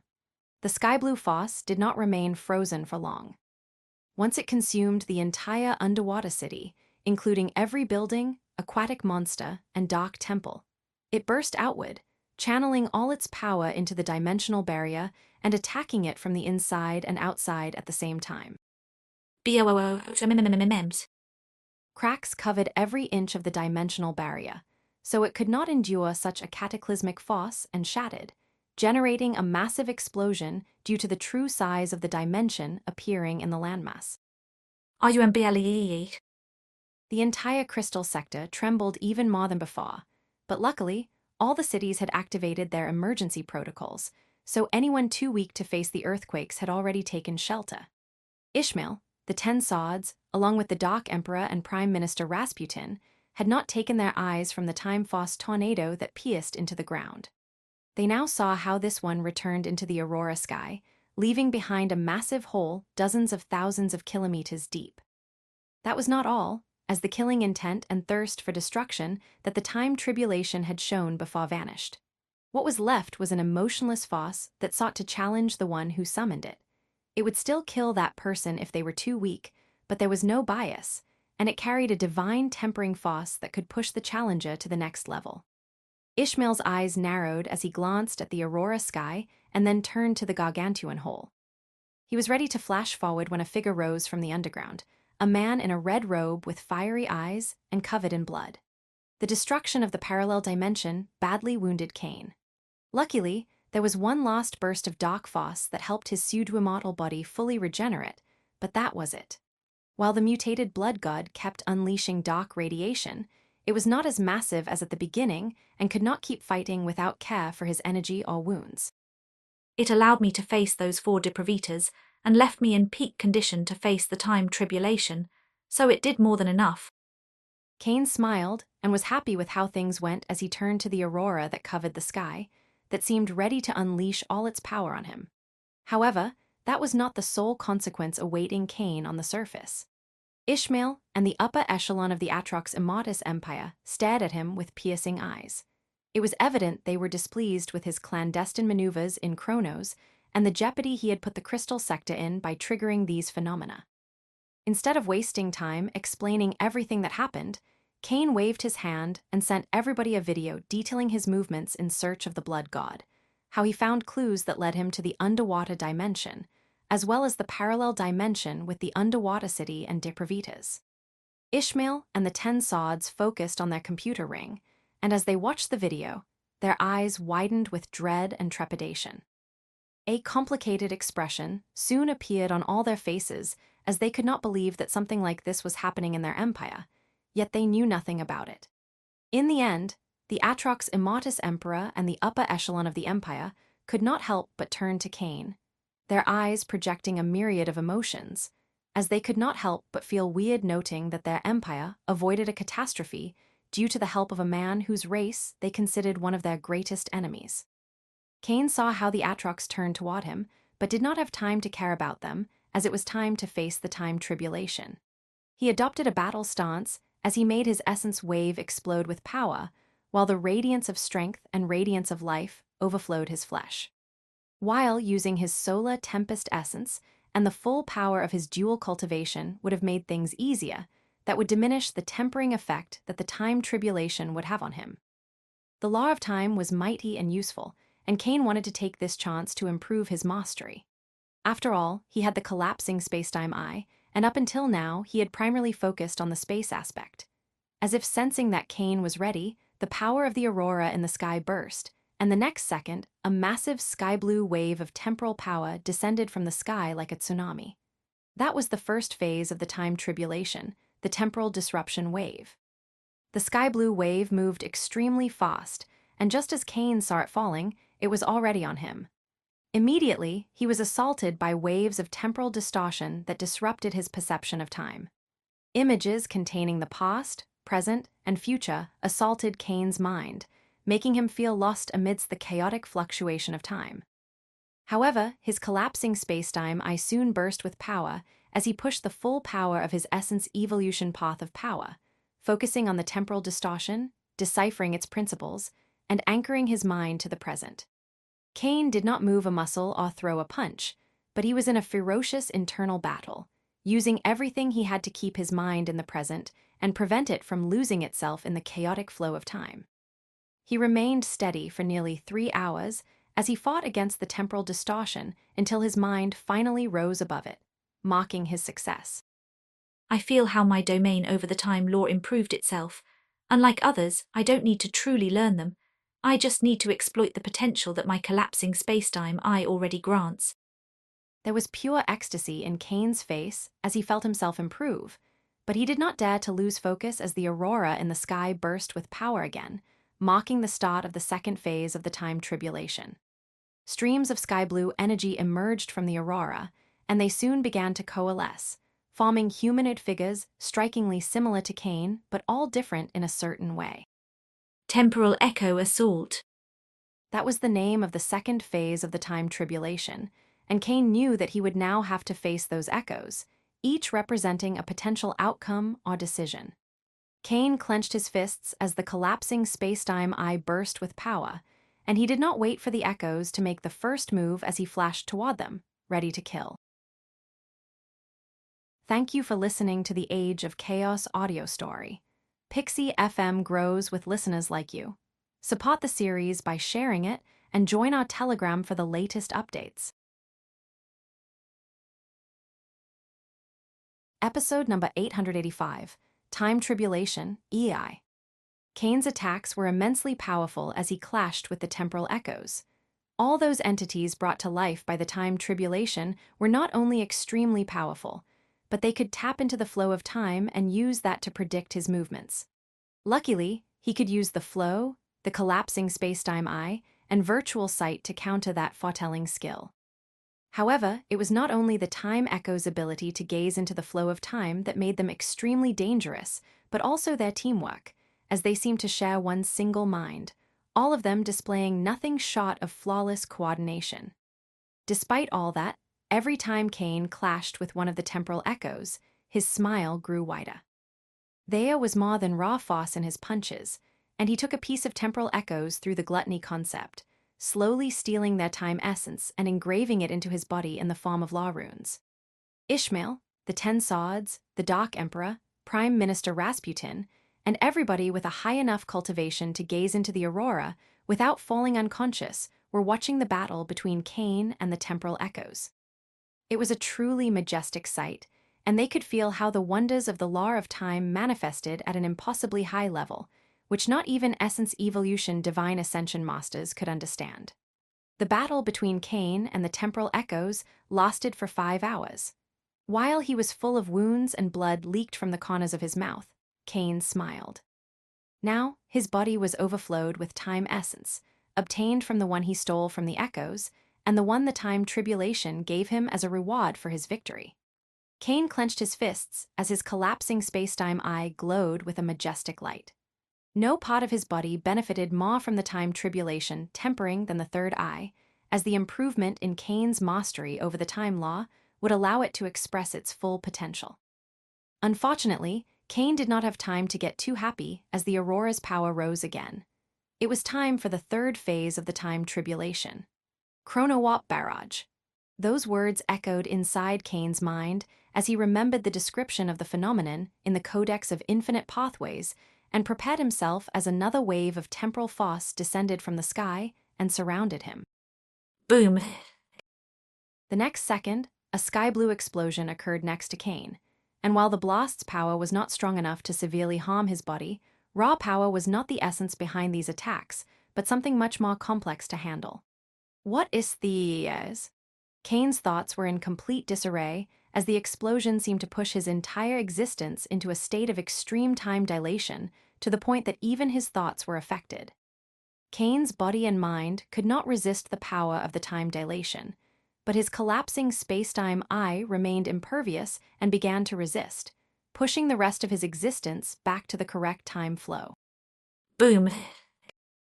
Unfortunately, before the collapsing spacetime eye could fully counter the power of the time dilation, another sky-blue explosion was triggered, engulfing Cain in its power. Cain's eyes grew bloodshot, and blood leaked from every orifice in his head. It was not that the second blast carried more raw power, but it pushed his mind and body into a state of extreme time compression. Pushing Cain's body and mind from a state of extreme time dilation to extreme time compression carried a devastating effect on his blood vessels and nerves, triggering a disastrous backlash. The time compression was so intense that Cain could not even form coherent thoughts as he could not put his ideas in order. But once again, the collapsing spacetime eye acted, trying to push his body and mind to the correct time flow. Cain felt how his mind was already starting to work correctly again when a new sky-blue explosion appeared, engulfing his body and pushing him back to extreme time dilation, generating a new severe backlash that threatened to break every single blood vessel. There was no reason for the effect of this explosion to be so catastrophic, as Cain could use treasures or even his astral wave to reinforce his body and protect his mind. However, that path would diminish the tempering level that the time tribulation would grant him, and Cain would always choose the most profitable path, no matter how dangerous it could be. It was easier to adapt to being in a state of time dilation for the second time. Instead of wasting his effort trying to find a logical way out of this state, Cain focused all his power on the collapsing spacetime eye, acting at an instinctive level as he attempted to push his body back to the right time flow. Cain's mind and body were already approaching their goal when a new sky-blue explosion appeared, sending him back to extreme time compression. But while he released a mouthful of blood, a sharp light appeared in his eyes. The damage is diminishing. This time, the damage caused by the backlash was much weaker as his mind and body were already approaching the correct time flow when he was pushed to extreme time compression. For Cain, it was all about improving since no matter how small the progress, it meant he was advancing, and that was all that mattered. The sky-blue explosions carried on for several hours, pushing Kane from extreme time dilation to extreme time compression over and over again, wreaking havoc on his entire organs. However, every time, he moved closer and closer to success. He could maintain a serene expression during the last 20 minutes of the Chrono Warp Barrage. Kane's domain over the law of time grew high enough that he managed to return his body and mind to their natural time flow before the next explosion could appear. The sky blue waves that had unleashed all those explosions did not simply vanish once the Chrono Warp Barrage ended, as it changed its nature into a force full of life before flowing into Kane's body. Kane's eyes widened as he saw the reaction of the time tribulation. According to the Codex of Infinite Pathways, the sky blue wave would fuse back into the aurora and not in him. Is it because I managed to not only survive but surpass the third phase, or is it something else? Although some questions arose in his mind, Kane was more than happy to see this event as it would improve his body and mind's ability to attune to the law of time, making it much easier for him to decipher its mysteries. Once every ounce of the sky blue wave merged into Kane's body, the aurora in the sky burst forth once more, and this time, it was much more significant than before. Kane immediately turned to the sky, and his eyes widened in shock and awe. He had read about this phenomenon in the Codex of Infinite Pathways, but it was still shocking to see how the sky split apart as a massive rift appeared. The rift in time was gargantuan, covering nearly half of the crystal sector. Temporal rift implosion. In Kane's mind echoed the name of the last phase of the time tribulation. The goal was to stabilize and close it before it would explode with overwhelming power, unleashing an ocean of destructive time energy, all of which would target the challenger. While the temporal rift implosion was incredibly dangerous, it was also not necessary to take on. A cultivator of the essence evolution path of power that faced the time tribulation needed to surpass the first 3 phases and could ignore this last one if they so desired. Of course, avoiding the temporal rift implosion would diminish the level of tempering the time tribulation would leave on you, but many would choose it over the high chance of perishing inside that rift. Kane glanced at the massive temporal rift for a second before the collapsing spacetime eye glowed with red light, and he flashed to the sky with all his power. He did not just appear in front of the temporal rift, but went inside it, intending to stabilize it from within. As soon as he stood inside that temporal rift, Kane felt every atom of his existence trying to deviate from the normal flow of time. If it were to happen, he would crumble into a cloud of dust and have a horrible death, not leaving a body behind. Immediately, all the strength of his essence evolution path of power exploded as he channeled all the energy inside his essence star into his collapsing spacetime eye, focusing himself to regain control over his body and mind. It was hard, but Kane managed to stabilize his existence. He did not waste time and extended his hands, flooding the temporal rift with his essence wave, ready to take control of it. Thank you for listening to the Age of Chaos audio story. Pixie FM grows with listeners like you. Support the series by sharing it and join our Telegram for the latest updates. Episode number 886, Time Tribulation, IV. Kane's collapsing spacetime eye glowed with more and more power as his essence wave extended across the gargantuan rift in time that covered the sky of the crystal sector of the Chronos continent. That was just the start, since once he spread all his energy, he proceeded to infuse it into the rift in time. After an hour, the rift in time finally stabilized, no longer generating an explosive intent that seemed capable of shattering the sky above the Chronos continent. Ishmael and the rest of the 10 Sods were left in awe, their jaws dropping as they witnessed the sheer magnitude of Kane's power. The previous battle had hinted at his strength, but this was a display of control over the laws of ether that was nothing short of majestic, a testament to his dominion over the very fabric of existence. The Dark Emperor and Prime Minister Minxit were present during the Scarlet King's space tribulation so they could retain their composure. However, seeing a man taking control over such a majestic and massive phenomenon was still impressive. Once the temporal rift was completely stabilized, Kane's collapsing spacetime eye began to glow. He compressed it slowly using the essence wave that had been impregnated into the gargantuan phenomenon. Thumpy. Thumpy. Thumpy. The massive rift in time began to tremble, generating beating sounds that echoed across the entire crystal sector. All the Atrox saw how it began to diminish in size, the energy and powers in compression growing purer and stronger. Every second that passed, the temporal rift diminished in size, and streams of its essence fused into Kane's body, soul, and essence star. The process brought incredible benefits to his foundation and made him more and more powerful. Finally, after 7 hours, pushing his mind, soul, and energy to the limit, Kane was able to seal the temporal rift, marking the end of the time tribulation. There was nothing left in the sky except for the young man, and his aura seemed otherworldly. The power of time and space seemed to dance around his body in gray and sky-blue streams of energy. Kane could feel the eyes of the people looking at him, but right now his focus was solely on his body and essence star, as he could not help but feel awe at the law runes, intricate symbols representing the laws of ether that filled every cell of his body, with even clear marks appearing on his bones. I might be the only person to have reached the true limit of the apotheosis realm since the birth of ether. A sharp light appeared in Kane's eyes as that thought crossed his mind. He knew there were those like the Crown Prince who had managed to go through the mind calamity, but he had yet to find anyone who had gone through the space tribulation or time tribulation. Those thoughts did not last long in Kane's mind as he focused the next second and sent a command to the absolute life form system. System, scan me. Scanning vessel, name Kane Lorifa. Race, Godslayer humankind. Path of power, astral rebirth mind calamity, essence evolution time tribulation. Lineage, Sun Master lineage. Wave talent, low Emperor Near Demon, middle Emperor Near Demon. Stats. Strength 1.5, 1.72. Agility 0.5, 0.6, 0.7. Vitality 1.5, 1.7, 1.9. Astral wave 1.1, 1.2, 1.5.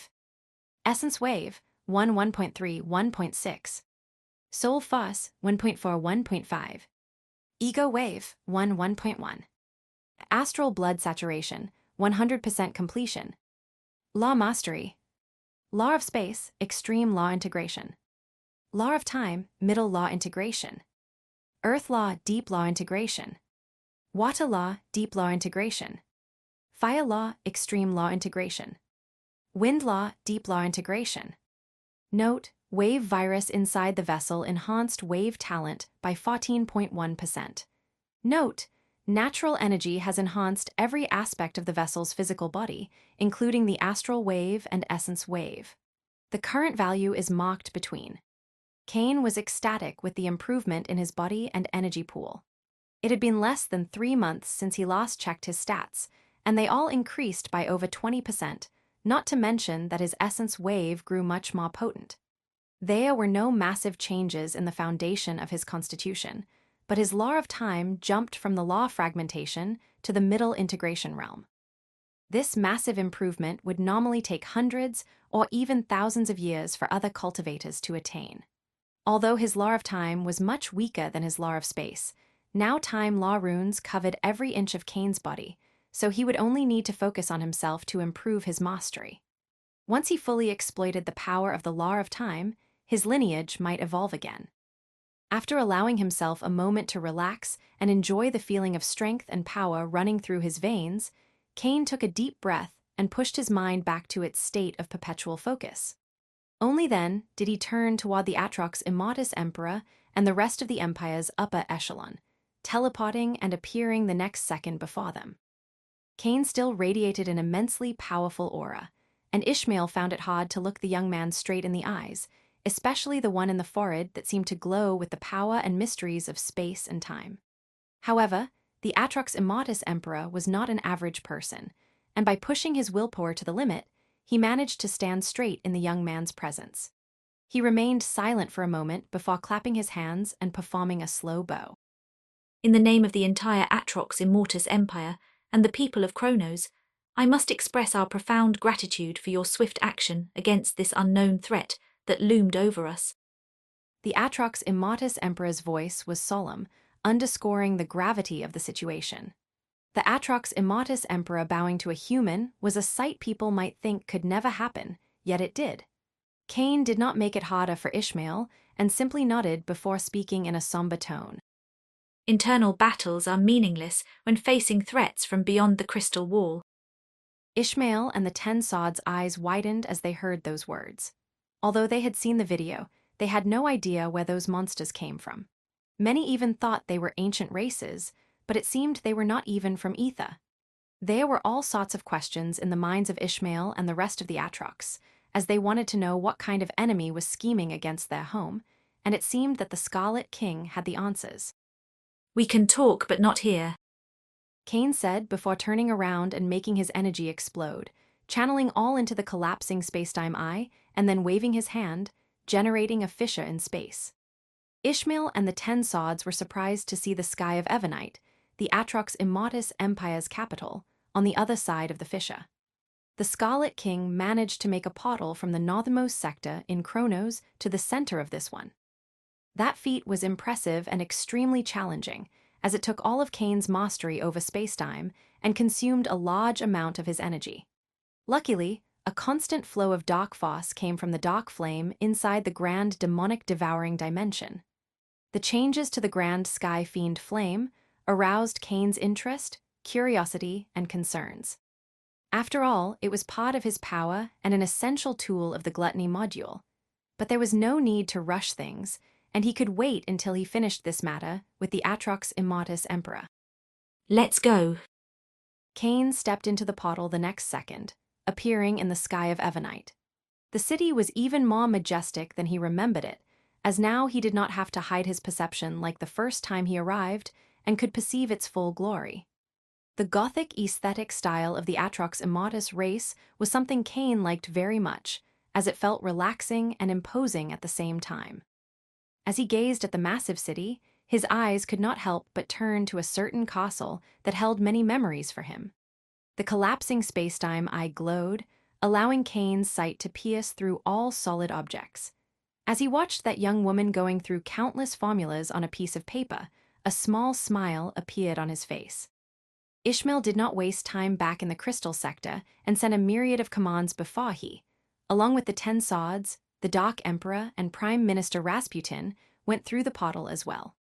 There was still a lot to do in the crystal sector, as there was a massive hole in the middle, and the people were in disarray, but those were tasks that the gods in charge of the sector could handle and did not require the supervision of the Emperor. Thank you for listening to the Age of Chaos audio story.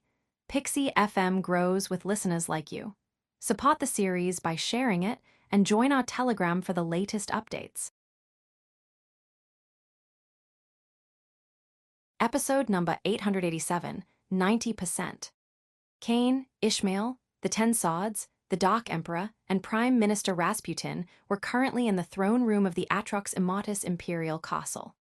Usually, when receiving people, the Atrox Immotus Emperor would sit on his majestic throne, but Ishmael did not dare to do so in front of the Scarlet King. It was not just that the man was mighty beyond their understanding, but he had also done extraordinary deeds in the name of the Atrox Immotus Empire. Without anything requesting it, the Scarlet King alone obliterated the Tier 0 Dark factions and killed all the leaders of the Tier 1, essentially crippling the underworld. That feat was enough to crown him the hero of the Atrox Immotus race had he not been a human. And that was not all the Scarlet King did.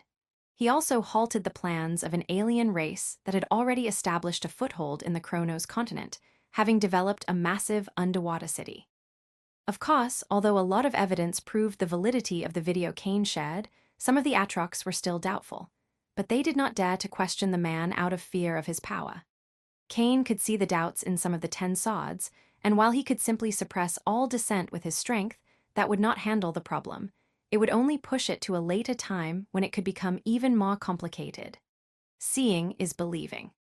A sharp light appeared in Cain's eyes as that thought crossed his mind, and he rose to the ceiling and waved his hand, making the massive body of the Depravitor of Wrath appear. When the Depravitor of Wrath appeared, an ominous, dark, cold aura flooded the throne room. It extended across the entire Imperial castle, making everybody inside feel their instincts scream terror. That feeling was nowhere clearer than within the hearts of Ishmael and the 10 Sods. The Atrox Immotus Emperor's upper echelon could see that the monster's body and energy were completely sealed. Yet, he still released such a brutal and powerful aura, making it clear that his power was immense, more than enough to kill any of them in a one-on-one battle. And according to the video, 4 of these monsters had inhabited the underground of their continent. ZNNN. The next second, Cain waved his hand forward and pierced the chest of the Depravita of Wrath, making a large hole right in the center, and as he took his hand away, the flesh began to regenerate slowly. That scene shocked Ishmael and the rest of the Atrox Immortus Empire upper echelon, but it generated a sharp light in the eyes of the Dark Emperor and Prime Minister Rasputin.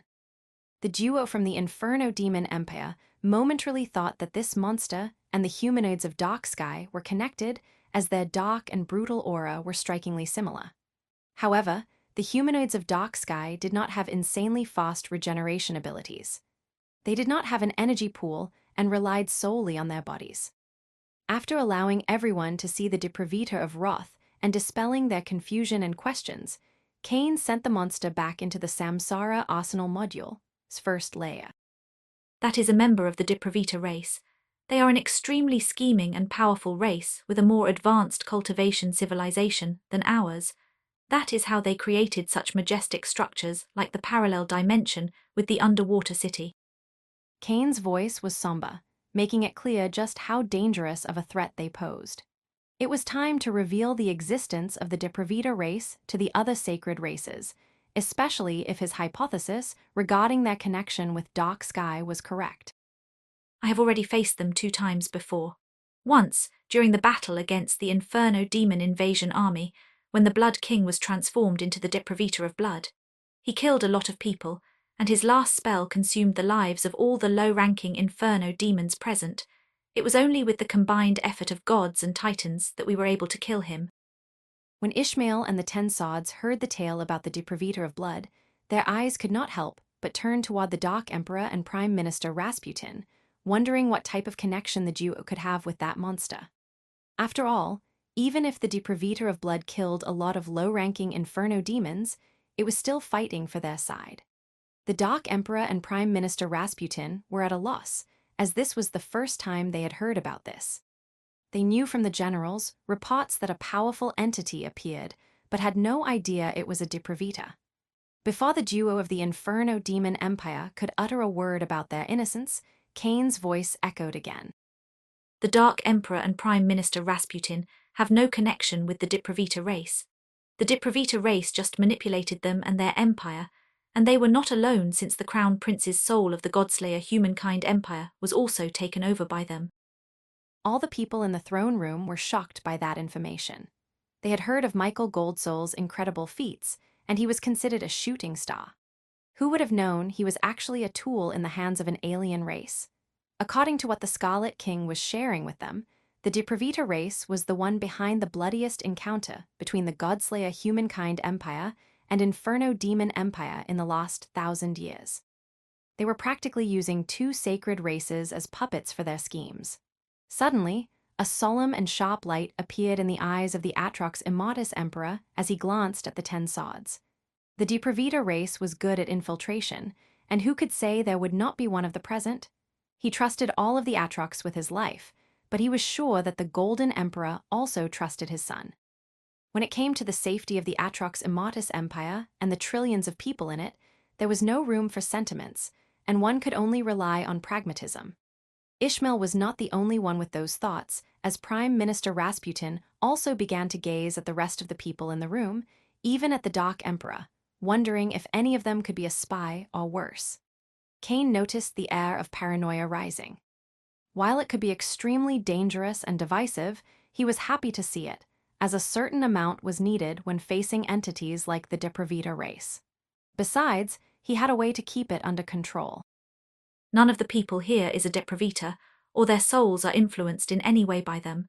It is very easy for me to notice the genetic and energy mapping of a Depravita. Anything related to the spirit is hard, but I use the soul of the Crown Prince to devise a tool capable of detecting any alteration. Although Cain was making it seem like he was in charge of everything, the truth was that the AI Chip Molder was doing all the job. Of course, to the Atrox and Inferno demons, it did not matter where the ability came from. All they cared about was knowing none of the present was a Depravita. Although the Depravita race is strong as an alien race, it is nearly impossible for them to enter Ether. They were trying to create a key, but I have already frustrated their plans, so Kronos is safe, and you will not have to worry about anyone harming your people. There was a meaningful light in Cain's eyes as he uttered those last words. Ishmael understood the meaning behind that, and a solemn expression appeared as he glanced at the rest of the 10 sods. All the Atrox glanced at the Atrox Immortus Emperor, and one by one they nodded, signaling their approval. Once everybody was on the same page, the Atrox Immortus Emperor clasped his hands and performed a slight bow before rising to his full height. We will not forget your incredible help. Since we no longer have to worry about the dark factions or any other hidden power, the Atrox Immortus Empire will send 90% of its forces through the Bridge of Hope. The Dark Emperor and Prime Minister Rasputin were excited as they heard those words. While the Atrox Immortus Empire had already committed to marching into Atlas and facing Dark Sky, they were initially only going to send 50% of its forces. 90% would not only mean more soldiers, but also allow the Dark Race's camp to grow massively, which could match that of the Light Race's camp. Of course, this was not due to a clash between the two sides, but more numbers would mean easier access to Ouroboros points. Cain did not care about things like dark races and light races anymore, since his mentality had already advanced beyond that. He just smiled to see a new powerful force siding against Dark Sky. Thank you for listening to the Age of Chaos audio story. Pixie FM grows with listeners like you. Support the series by sharing it and join our Telegram for the latest updates. Episode number 888, Invitation. Cain's eyes glinted with a hidden purpose as he turned to Ishmael. I have a proposition for your profession, masters, one that might pique your interest. The Atrox Immortus Emperor turned toward the Scarlet King as he heard those words, and a sharp light appeared in his eyes. While masters were not the foundation of the Atrox Immortus Empire's power, their contributions were significant, and their absence would be felt. Could you please provide more details about this offer? Ishmael's words were measured, his caution palpable. He sensed goodwill in the offer, but had to tread carefully to protect his people.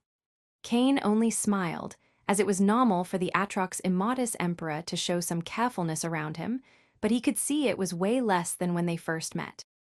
I want to invite your best wave crafters, alchemy masters, rune masters, and genetic coders to a unique cultivation ground.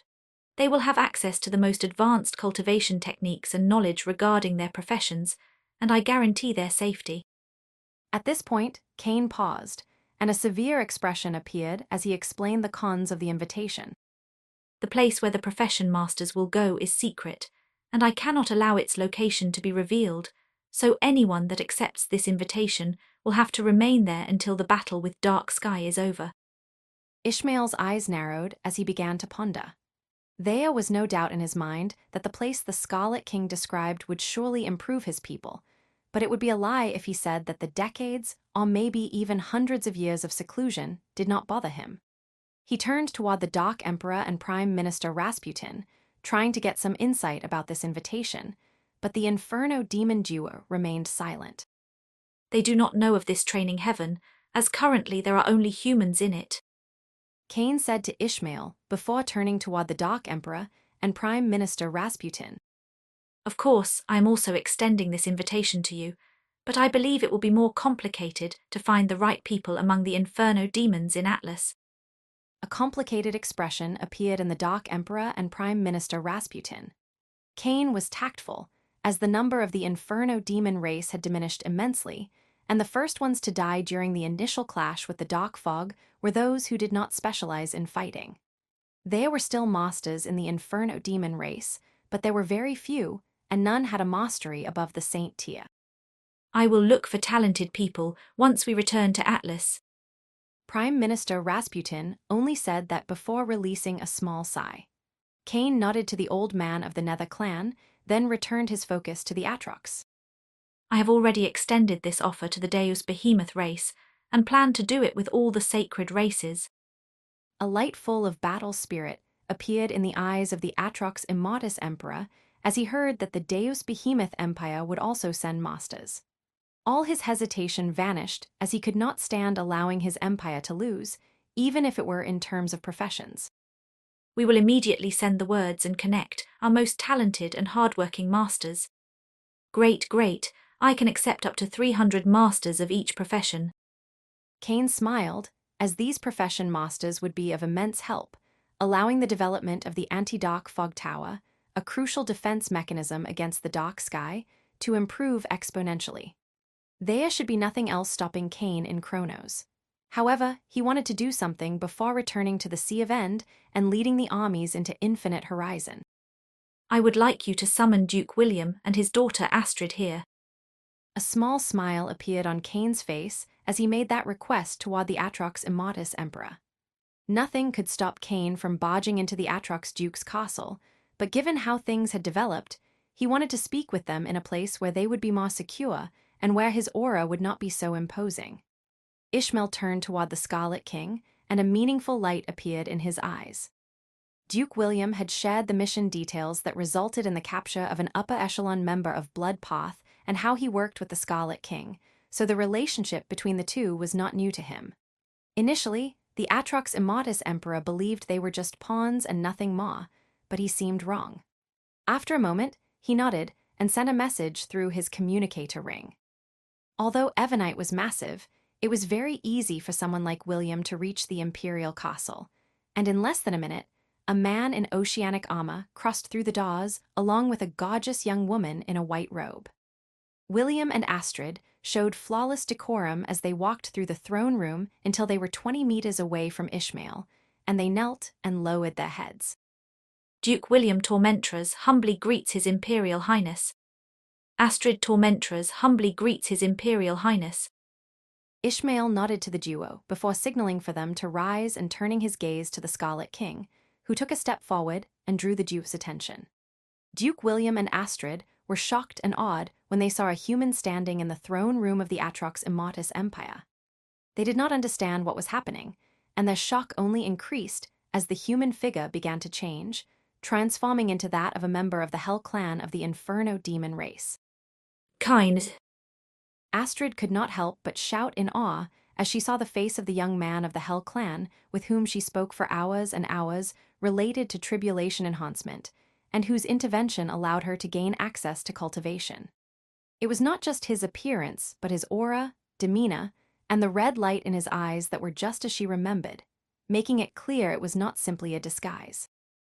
This appearance is a disguise I used when I arrived in Kronos for the first time, using one of the intercontinental teleportation formations of the organization. The young man from whom I took it was an envoy from the Inferno Demon Empire who perished in his journey to Evennite due to family problems. Cain wanted to clear everything up with the young woman, making her realize it was him whom she had interacted with all this time. As for the disguise, it was easy for him to make those aesthetic changes with his current control over his flesh and blood. Astrid was not the only one shocked by the Hell Clan's disguise. The Dark Emperor and Prime Minister Rasputin were also a little disturbed. However, once they heard the part about family problems, they could figure out how the original kind came to die, and they could only shake their heads at such senseless infighting among their people. The young woman was at a loss for words and did not know what to say. She had always yearned to meet with the young man again, but she just found out he was a member of an enemy race with whom her people had fought for thousands of years. However, someone was faster to react. Duke William stood before Astrid, his eyes sharp, and he stared at Cain coldly. There was nothing more important for the man than to protect his daughter. Cain showed a complicated smile as he saw William and Astrid's reaction. He was not surprised. After all, he had lied to them from the moment they met. I understand your apprehension and suspicion, but there is no need to worry, as right now, there is no animosity between our races, and we will soon fight against a common enemy. William and Astrid were surprised by those words, and they turned toward Ishmael, who softly nodded. While as a duke, William was aware of the mobilization of the army, he had no idea they would be fighting a common enemy by the side of the Goldslayer humankind. Ishmael and the Atrox Immortus Empire's upper echelon thought it best to reveal the news in person to the battalion leaders so they could solve all their doubts and not generate mayhem. I have no ill will against your people. Personally, race means very little to me. I only see those who stand with me and those who do not. I want you to understand all this since I want to take you to a place where Astrid's tribulation enhancement skills can rise to the next tier. Kane's smile widened as he focused on the young woman. She was by far the most talented person he had seen in tribulation enhancement, at least in the theoretical aspect, and with the Codex of Infinite Pathways, who knows how high she could rise. Thank you for listening to the Age of Chaos audio story. Pixie FM grows with listeners like you. Support the series by sharing it and join our Telegram for the latest updates. Episode number 889, Astrid's Talent. Astrid's eyes lit up with fervor as she heard those words. For her, the world of tribulation enhancement was not just a field of study, but a realm of endless fascination and thrill. She could spend days and nights immersed in its complexities, forgetting even the most basic needs like food. She was not only a beyond divine talent in tribulation enhancement, but was also obsessed with it. If you combine both, you will give birth to a monster. However, the focus soon returned to her eyes as she nervously turned toward the Atrox Immatus Emperor and the 10 Sods. And she was not alone, since Duke William also glanced at Ishmael and the rest of the Atrox true titans with a flash of trepidation. Kane was confused for a moment by the reaction of the duo, but things became a little clearer as he saw how Ishmael and the 10 Sods glanced at the father and daughter with sharp eyes. Oh, I see. You keep Astrid's ability as a tribulation enhancer as a secret. Duke William could not help but lower his head toward Ishmael as Kane uttered those words. He had seen his daughter's talent and knew just how impressive tribulation enhancement was, so he did not dare to reveal it to the Atrox Immatus Empire, at least not until he was a god, and could protect her from anyone with dark thoughts about her abilities. Ishmael did not say a word, but his eyes showed a flash of coldness. Tribulation enhancement was not new for him, as he had heard rumors about its power from the great general of the Scarlet Inquisition. Ah, you made a serious offense, but we are in a time of war against the dark sky, the enemy of the world, and all 6 sacred races. You can make up for your mistakes on the battlefield. In the end, the Atrox Immatus Emperor only shook his head. As an emperor, he was angry at William for hiding something so precious that could help the entire race, but as a father, he understood the reason why the man did it. Duke William's eyes widened, and a broad smile appeared as he heard those words. He clasped his hands and performed a deep bow. I thank you, Your Highness, for ignoring this mistake. I will not forget your mercy. Ishmael's expression was complicated as he nodded. He did not have much room either, as he did not dare pass punishment on William, much less on Astrid, considering that they were clearly important to the Scarlet King. Since that is settled, what do you think about my invitation? I believe that with your skills, you will be able to attain great power very fast and be of help in the war against Dark Sky.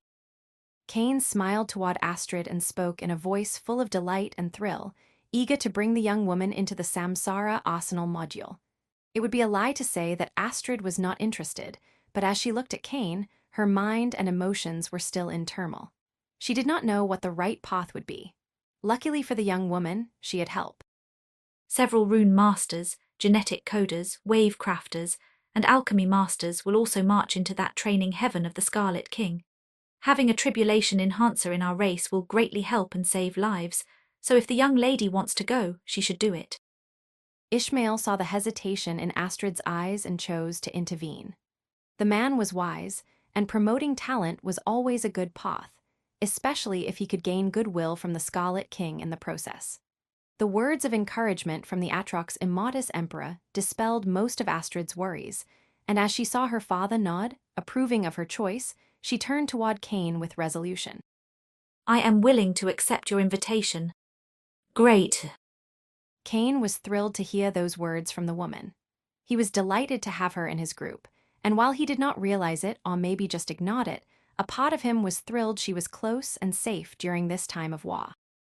I will be waiting above the Sea of End, in front of the Bridge of Hope. In 3 days I want to see the troops start marching. You should bring the masters and the payment for eradication of the Tier 0 dark factions. Kane turned toward Ishmael for a second as he uttered those words before appearing in front of Astrid, touching the woman's shoulder, and vanished before anyone could even perceive him. William was left dumbfounded as Cain and his daughter vanished into thin air. However, something else came to his mind as he remembered the young man's last words. He turned to Ishmael, his voice trembling with uncertainty. Your Highness, what did the Scarlet King mean with Tier 0 dark factions? What you heard, that man destroyed all Tier 0 dark factions in Kronos. Ishmael did not bother with fancy words and just revealed the truth before turning toward the 10 Sods. We need to work. Astrid's eyes widened in awe as she found herself in a vast dimension, the first breath of the pink mist propelling her cognitive abilities to new heights. As she took in the grandeur of her surroundings, her gaze was drawn to the majestic book at the center, and a profound sense of reverence washed over her. Let's go. Cain smiled as he saw the woman's expression and calmly led her closer to the Codex of Infinite Pathways. Thousands of people were training with it, but there was no real limit as you just needed to send your ego wave in. Most of the masters and cultivators present were in deep meditation and did not even notice the Scarlet King.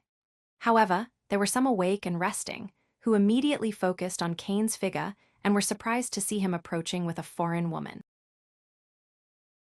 Thank you for listening to the Age of Chaos audio story. Pixie FM grows with listeners like you. Support the series by sharing it and join our Telegram for the latest updates. Episode number 890, Chaos Primers. It would have been easy for Cain to hide Astrid's identity as an Atrox, but he chose not to.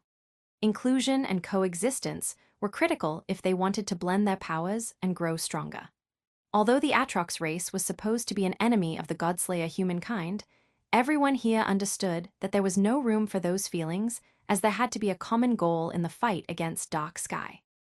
That was why no one dared to show animosity toward Astrid, especially seeing how the Scarlet King guided her. Just focus your ego wave, a manifestation of your inner strength and will on the book. After some trials, you will gain access to everything you need to advance. Cain explained as he focused on the book. Astrid was still a little nervous by the presence of so many humans, but Cain's voice relaxed her, and she nodded before sending her ego wave into the Codex of Infinite Pathways. Immediately, all sorts of puzzles and theoretical challenges assailed the young woman, and she completed every single one. It should be a few hours for her to finish and her Skarbod talent to appear. Cain chose to remain in the Samsara Arsenal module's first layer and used the time to rest and enter deep sleep. He fought against the 4 Depravitas and then against the Time Tribulation, and while he did not show it, he was beyond exhausted, so a few hours of sleep would do wonders. After 4.5 hours, Cain opened his eyes, now full of peace and serenity, as he felt highly well-rested. He immediately focused on Astrid, as the system told him she had finished her challenge and was eager to see her talent. A screen appeared above her head as soon as Cain focused on the young woman. Talent degree. Essence Evolution Path of Power, B. Astral Evolution Path of Power, C+. Ego Eternal Path of Power, B+. Genetic Coding, C. Tribulation Enhancement, SS. Wave Crafting, C. Runic Master, C. Alchemy Master, C. Cain's eyes widened, and a smile of thrill immediately appeared. While Astrid's talent in cultivation was average, and that was being nice, none of that mattered to him, as the only thing his eyes could see was the SS Plus in front of Tribulation Enhancement.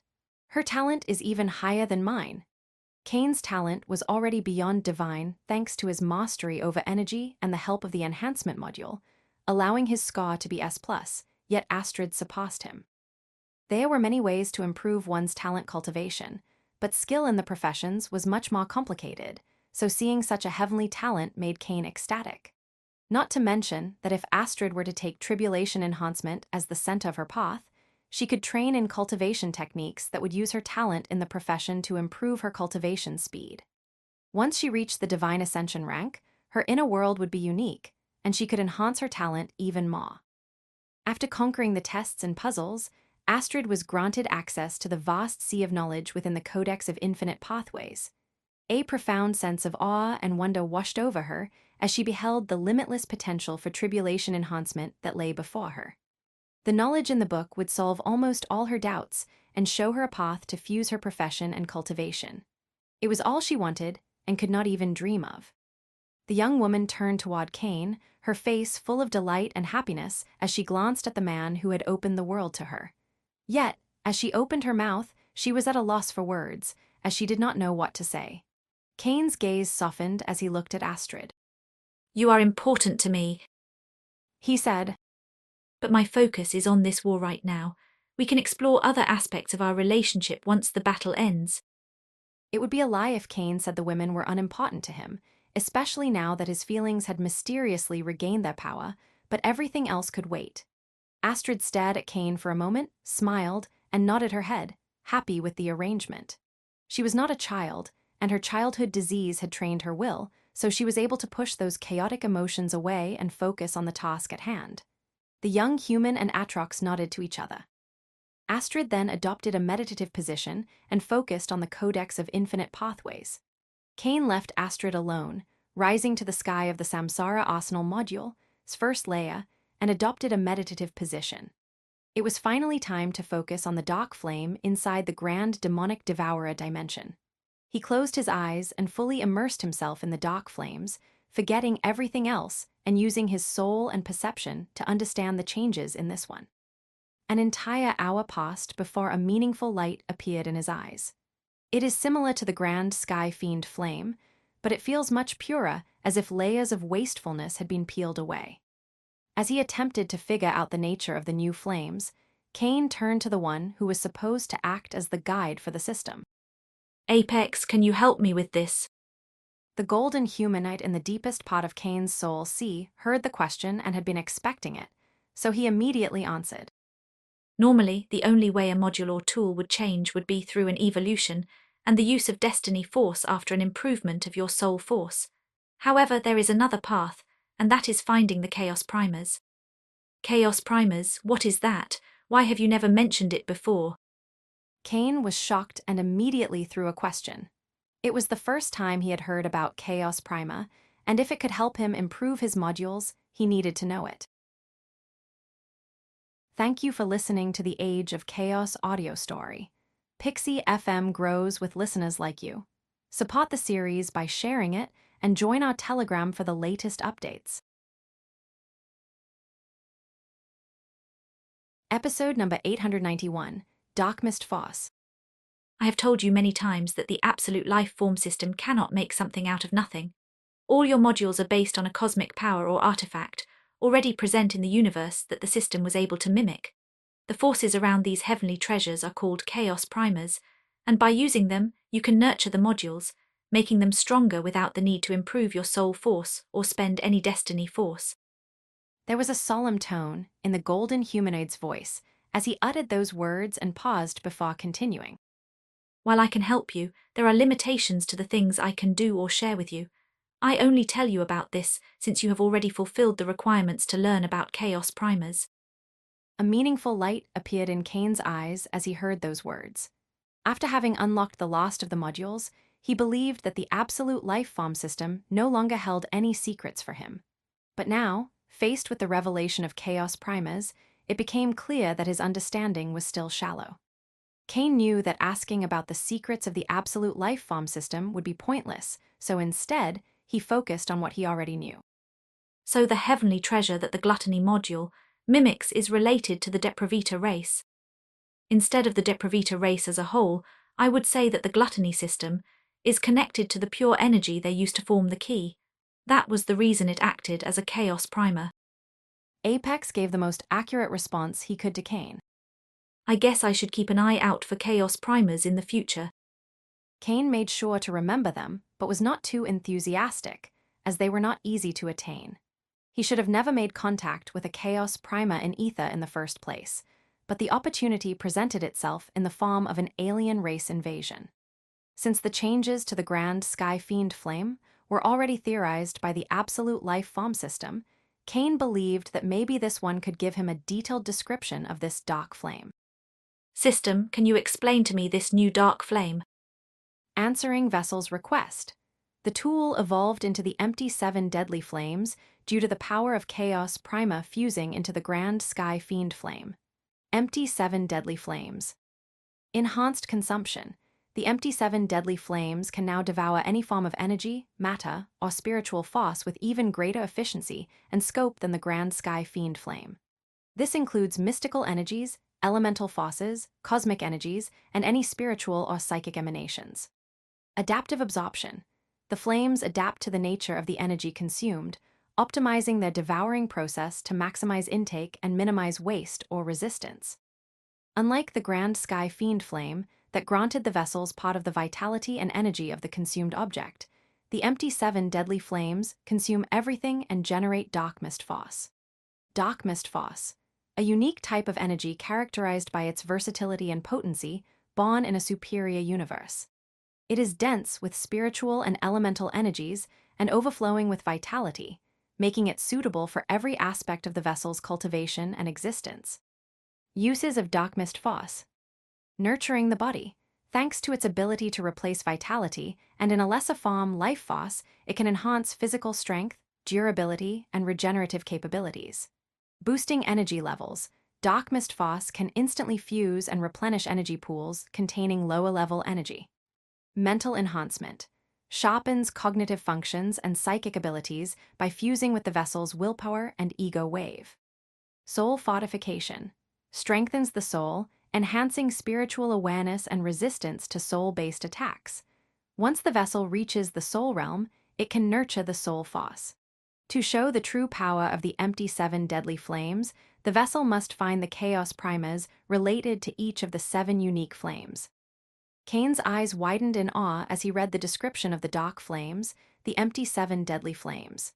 Its power was beyond his wildest imagination, several times more potent than the grand sky fiend flame. It no longer went through the process of devouring things and giving him part of their energy or vitality. Instead, this new empty seven deadly flames consumed everything, generating dark mist force, which flooded Cain's body and soul sea. That was several times more efficient, as it would not force Cain to search for treasures with high vitality and could instead send anything he wanted to the grand demonic devourer dimension. Of course, since the dark mist force was a very high-level type of energy, Cain could also see that the empty seven deadly flames would require immense amounts of fuel to generate it. By my calculations, I think even divine beasts would barely produce a little bit of dark mist force. Luckily, the blood god is a constant source of energy. Cain was pleased with the evolution of the grand sky fiend flame into this empty seven deadly flames. Although it would no longer be useful for detailed tasks such as devouring subtle energies, his mastery over the gluttony concept could take care of that, so it was no problem. After everything was handled, Cain left the Samsara Arsenal module's first layer, appearing in the Imperial Castle inside Evernite. Before anyone could detect his presence, he appeared in the sky and teleported to the Sea of End. It did not take long for Cain to appear above the dark sea, and his eyes narrowed as he saw how the 9 void suns were starting to dissipate. The fact that they lasted for nearly a month was impressive, but they would naturally disperse since there was no resupply of their energy. Since Cain was already present in the Sea of End, there was no need for the suns, so he waved his hands, dispersing them before adopting a meditative position in front of the Bridge of Hope and waiting for the arrival of the armies. Thank you for listening to the Age of Chaos audio story. Pixie FM grows with listeners like you. Support the series by sharing it and join our Telegram for the latest updates. Episode number 892, Back to Infinite Horizon I. Massive armies with hundreds of millions of warriors marched into the Sea of End. Eon and the patriarchs of the 10 great bloodlines of the Deus Behemoth Empire led one side, and the other had Ishmael and the 10 swords of the Atrox Immortus race. As soon as the Deus Behemoth Emperor and Atrox Immortus Emperor glanced at each other, a massive fighting spirit arose from their hearts, and they could feel the fighting will in the heart of the other. Yet they both recognized the threat of dark sky and the need to fight together against the force capable of covering Atlas in darkness, but that did not mean that the thousands of years of struggle would simply vanish from one day to the next. Even if the warriors of the Jews' Behemoth Empire and Atrox Immortus Empire wanted to kill each other, neither side dared to make a move due to the young man's presence in the sky. The eyes of all the Atrox and Deus behemoths turned toward Cain, and there was a sense of awe and admiration in their eyes as they felt the immensely powerful aura the young man unleashed, and that seemed to rise higher than the heavens itself. Although it was still shocking for the millions of Atrox that they would be following a human, they respected strength, and no one was more powerful than the young man in front of them. Cain opened his eyes once both sides arrived, and a broad smile appeared on his face as he felt the aura of 13 true gods from the Atrox Immortus race and 16 true titans from the Deus Behemoth race. There was a flash of surprise to see such a high number in the Deus Behemoth Empire, and he saw that 4 of the true titans were Scarlet Inquisitors, the most prominent being Duke Gigant. While a true god or true titan could not face a single humanoid of Dark Sky, a team of 4 equipped with world treasures could survive and fight inside the Dark Fog. Of course, while the upper echelon was the most meaningful part of the battle power, numbers would also be needed as Cain and the other higher-ups could not distract themselves while fighting the humanoids of Dark Sky by the drones of the insect army. Cain smiled at the soldiers on both sides as he spoke in a tone full of power and friendship. I am glad to see so many soldiers have decided to put their differences aside and fight for the good of Ether. I don't need you to be friends, but you will respect each other. At this point, his eyes grew cold. Anyone incurring infighting or spreading chaos on the battlefield will be sentenced to death, regardless of your background. Although it shocked some of the Atrox and Deus Behemoths, most of the soldiers did not show a reaction. After all, that punishment was standard for any troops or soldiers who dared to threaten the stability of an army. A leader could not allow the slightest sign of mutiny among his troops, especially on a massive battlefield that split across an entire continent.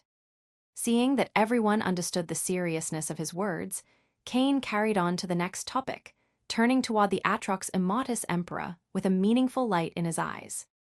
Ishmael immediately understood the reason behind those eyes and clasped his hand before making 3 space rings appear. In the name of the Atrox Immortus Empire, please accept these gifts as gratitude for destroying Blood Path, Silent World, and God's Doom. Although the news about the destruction of the Tier 0 Dark faction was something the higher-ups of the Atrox Immortus Empire were already aware of, it came as a shock for most of the soldiers, and how they began to look at Cain carried a deep sense of gratitude. Like in the Deus Behemoth Empire, the Tier 0 Dark faction had harmed many people in Kronos, so their destruction was great news and filled the soldiers' hearts with happiness.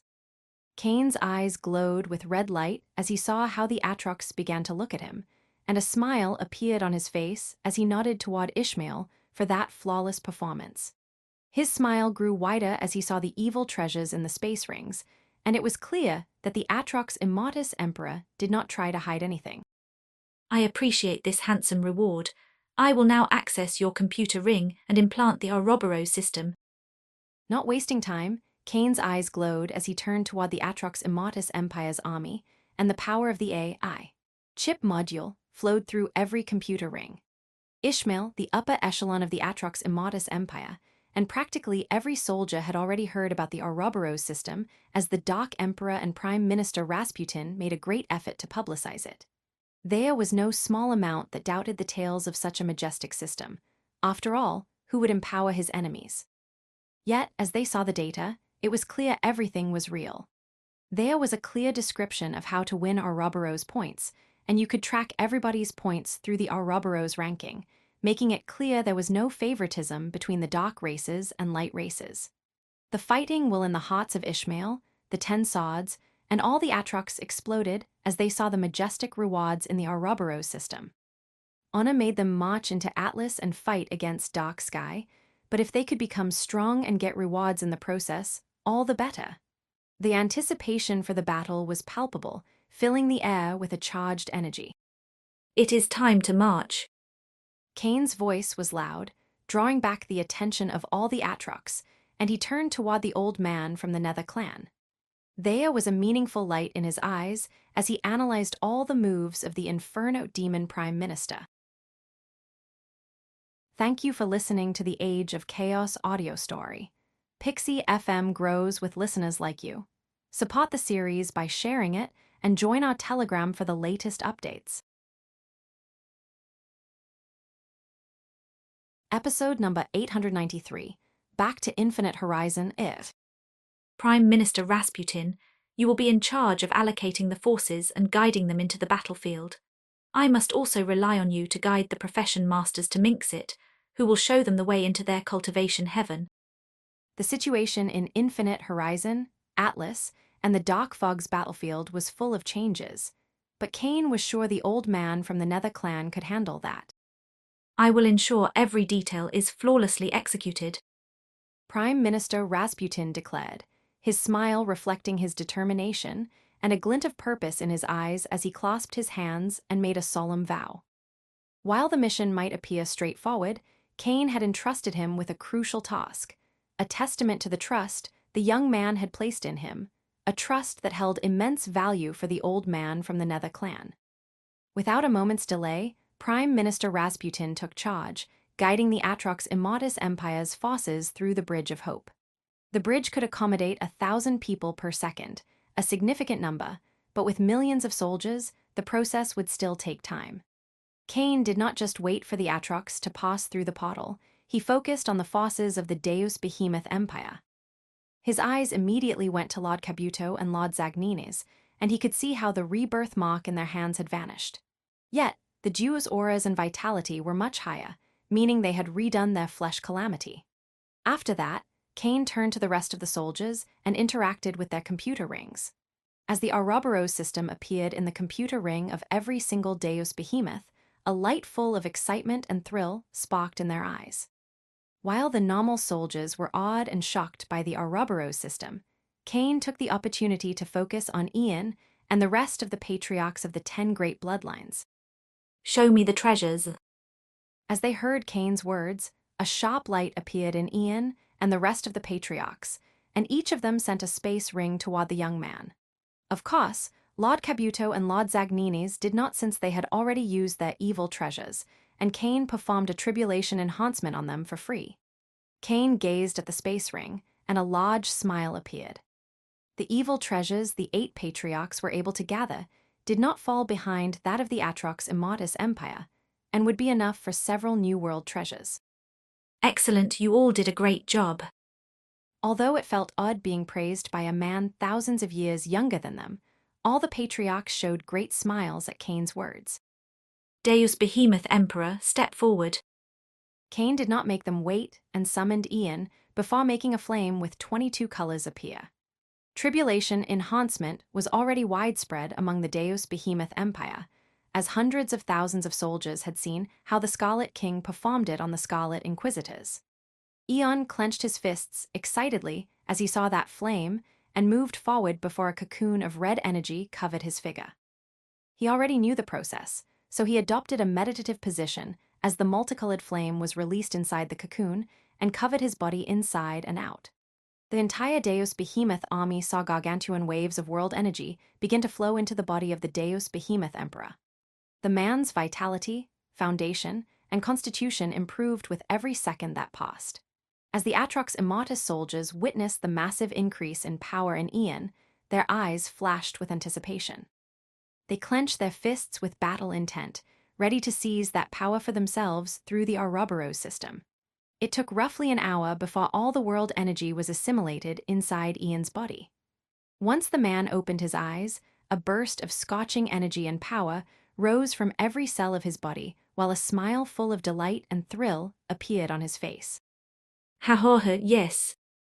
The Deus Behemoth Emperor could not help but burst into laughter as he felt the immense power running through his veins, how every wound that he had taken over the last thousands of years vanished, and finally, how his current foundation would allow him to burst through beyond the divine ascension realm without a problem. That display of raw emotion did not last long, as Ian soon regained his focus and showed a solemn expression as he bowed toward the Scarlet King. Kane nodded at the Deus Behemoth Emperor and turned his focus to the patriarch of the Fenrir clan, who immediately stepped forward with a smile full of delight and desire. He made a new 22 revolution flame appear and started the process again. One by one, Kane performed the tribulation enhancement on each of the patriarchs of the 10 great bloodlines of the Deus Behemoth Empire. It took him almost 7 hours, and by the time he finished, The Atrox Immotus army had already vanished through the Bridge of Hope. It is your turn. Cain spoke to Ian and the rest of the patriarchs, who immediately nodded and began to march with the Deus Behemoth army through the Bridge of Hope. Cain was the last to go through the Bridge of Hope, as he wanted to ensure there was no problem with the hundreds of millions of people marching through it. However, not only did everything go smoothly, but the speed at which they moved was even faster, surprising him. The disturbance in space in the endless ocean diminished. Cain immediately found the reason for such good news, and a sharp light appeared in his eyes. The calm in the endless ocean was great news, but there must be a reason for the sudden change. The only thing Cain could think had changed since he arrived in Kronos was the destruction of the underwater city of the Depravita race. A meaningful light appeared in Cain's eyes as he believed he was coming closer to the origin of the Great Cataclysm, and a flash of determination appeared as he got into the Bridge of Hope and marched back toward Infinite Horizon. Thank you for listening to the Age of Chaos audio story. Pixie FM grows with listeners like you. Support the series by sharing it and join our Telegram for the latest updates. Episode number 894, 3 vs 3I. The war against Dark Sky and the fight with the relentless insect army did not cease, even with Cain on a distant continent across the endless ocean. If anything, it escalated dramatically as the drones from the insect army appeared to enter an override state, their numbers and ferocity surging as they marched out of the dark fog and crashed with the warriors of the Godslayer humankind and Inferno demon race. Luckily for the Godslayer human camp and Inferno demon camp, the massive influx of treasures had boosted the army's capabilities to a whole new level so they could keep the insect drones at bay. However, they were still slowly losing terrain as the dark fog kept advancing, slowly but surely. The combined force from the two armies had prevented the insect army from scavenging for fuel to the dark fog in the landmass, but it was clear the humanoids of Dark Sky were still improving it, albeit at a very low speed. Fighting inside the dark fog was impossible for normal people, and even true titans and true gods did not dare to stay inside for more than a few seconds due to the presence of humanoids of Dark Sky. As the border of the battlefield crept toward the Inferno Demon Empire's capital, the dark fog managed to shroud 2/3 of Atlas. Still, the soldiers from the Godslayer human camp and Inferno Demon race remained resolute. They knew, with unwavering certainty, that reinforcements would soon grace the battlefield. Finally, a month after the Scarlet King activated the Bridge of Hope and marched toward Hyperion and Kronos, Atlas saw an influx of millions of soldiers. The Atrox Immotus army arrived, fusing into the Inferno demon camp, and before the day even ended, an army of equal size gathered with the Godslayer human camp. Godslayer humans and Deus Behemoths had fought together countless times before, and the same could be said between Atrox and Inferno demons. Hence, both camps achieved balance quickly despite the massive increase in their number and the logistic nightmare that such a situation provoked. Of course, there was still a clear mark that divided both camps and split the dark fog battlefield that covered all of Atlas. It was a line neither side was too comfortable to get near, since battling the same enemy and mixing their troops were very different things. At the moment, when all troops had found their place in the dark fog battlefield, 3 figures materialized on the line that divided the dark and light camps. The group immediately seized the attention of all, for they were not just powerful warriors, they were the most powerful warriors. The collapsing lightning emperor, Angron Egon, and Zero Mint. The 2 humans and Inferno demon looked at each other and nodded before walking side by side into the dark fog, their aura valiant and without a single shred of fear or hesitation in their eyes. Silence echoed across the battlefield as the warriors saw the trio marching together into the dark fog. That could only mean one thing: they were going to challenge the humanoids of Dark Sky. Boom. Boom. Boom. Zero, the collapsing lightning emperor, and Angron had just gotten 1,000 meters into the dark fog when 3 explosions echoed in the distance, and then they saw 3 humanoids of Dark Sky walking toward them. The humanoid of strength, humanoid of speed, and humanoid of defense appeared on the battlefield. All the soldiers near the trio could not help but focus on them, and the news of the clash spread across the entire battlefield. Even the Atrox and Deus behemoths, who had only heard rumors about the humanoids of Dark Sky, were drawn to that fight since those were entities that could face the Scarlet King, and yet an Inferno demon and two humans were going to clash with them head-on. Zero's mind's eyes glowed with killing intent as a torrent of cold white flames emerged from his sword, and his armor unleashed an aura of indestructibility. The collapsing Lightning Emperor clenched his fists as the power of the Gravity Fall armor exploded, twisting the fabric of space and the flow of time around him. Angron's dark wings vibrated at supersonic speed, while his arms glowed with red and deadly energy that seemed capable of severing the life of anything it touched. Coldness, killing intent, and caution appeared in the eyes of the humanoids of Dark Sky as they felt the enemy's power. It was clear that despite their immense strength, it would be extremely dangerous if they were callous, so they were ready to burst with everything they had from the start.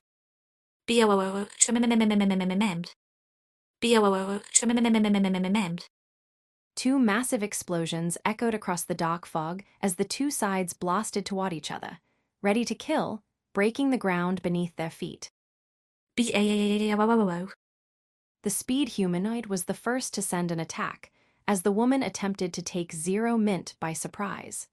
Nevertheless, Angron intercepted her, pushing her whip-like arm away with his right dagger before connecting a ferocious kick that sent her flying into the air.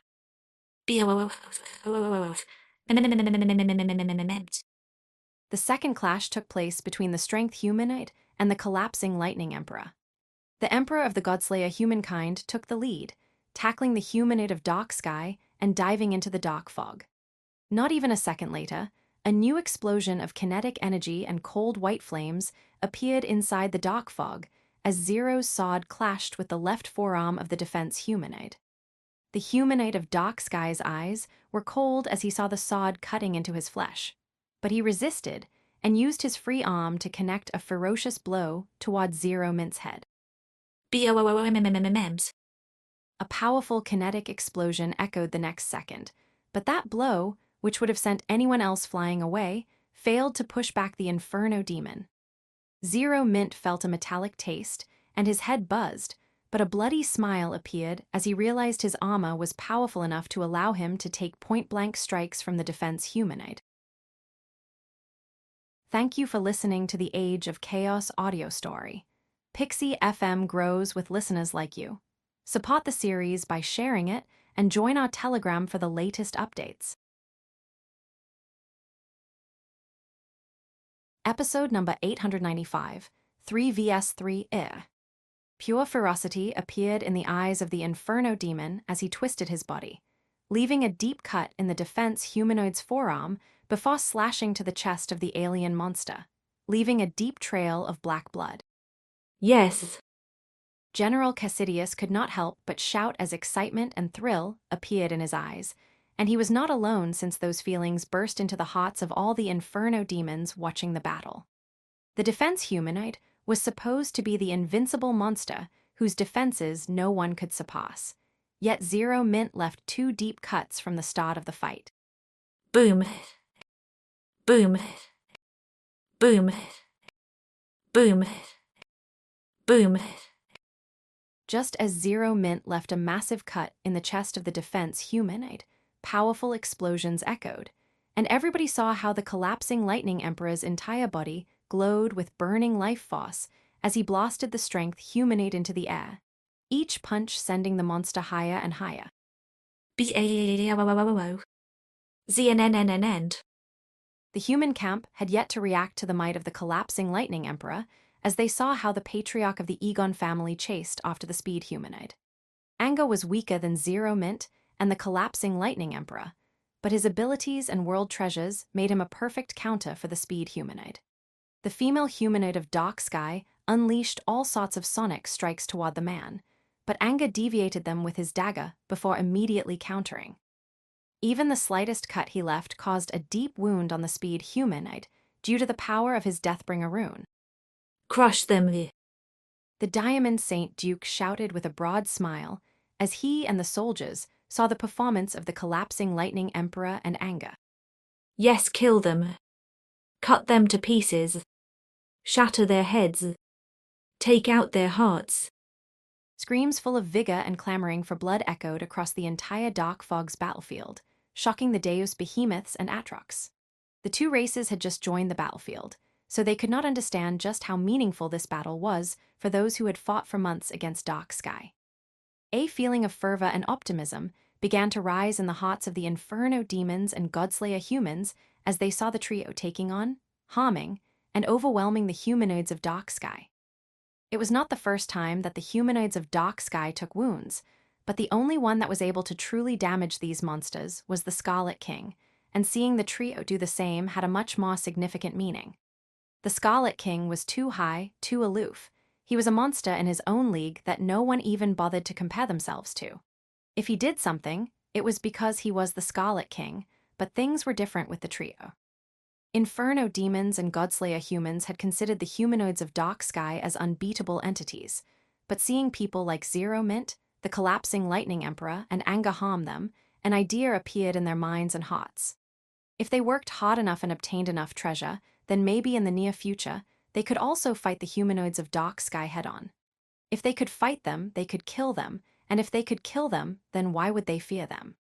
The shouts from the Godslayer humans and Inferno demons camps made the thirst for blood and determination in the eyes of the trio explode with even greater strength, and they showed fierce smiles as they attacked with more and more power. Zero's sword slashed with more brutality, while the Collapsing Lightning Emperor's fists unleashed more power, and Anga's attacks were the definition of deadly. The trio's power rose by the second as they attacked with pure killing intent. Surprise appeared in the eyes of the humanoids of Dark Sky, since they did not believe that other than the Scarlet King, there would be people so powerful and capable of harming them in this small world. However, soon, a sense of focus and determination appeared on their faces as they glanced at each other before pushing their enemies away and regrouping. Zero Mint, Anga, and the Collapsing Lightning Emperor's hearts overflowed with killing intent and battle will. Still, they were also seasoned warriors and did not blindly rush toward the three humanoids of Dark Sky. It was known that one of the key powers of the humanoids of Dark Sky was their flawless teamwork, and when they fought together, their power was greater than the mere sum of their parts, making their battle formations extremely dangerous. Before the trio could figure out their next move, the humanoids of Dark Sky flashed forward, all marching towards Zero Mint. The Collapsing Lightning Emperor and Anga did not stay put, immediately flashing toward the humanoids of Dark Sky, trying to break their formation as they could not allow Zero Mint to take the full power of the trio. Unfortunately for the Godslayer humans, they were easily counted, with the speed humanoid finding an opening in the Collapsing Lightning Emperor and sending the man flying away. At the same time, the strength humanoid delivered a palm strike that Anga could not block and was thrust away. Zero's eyes narrowed as he saw the speed and strength humanoids send the Collapsing Lightning Emperor and Anga flying away, and how the defense humanoid flashed toward him. Pulling back was not an option, as it would leave him open to attacks from 3 directions, so he stood his ground and lashed out with all his power toward the incoming defense humanoid. A massive arc of energy emerged from Zero Mint's sword, but the defense humanoid could block it using both of his forearms. And before the Inferno demon could take his sword back, the strength and speed humanoids of Dark Sky attacked him from the left and right.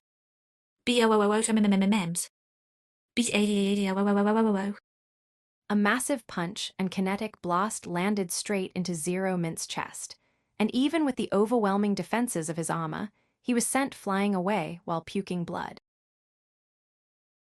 Thank you for listening to the Age of Chaos audio story. Pixie FM grows with listeners like you.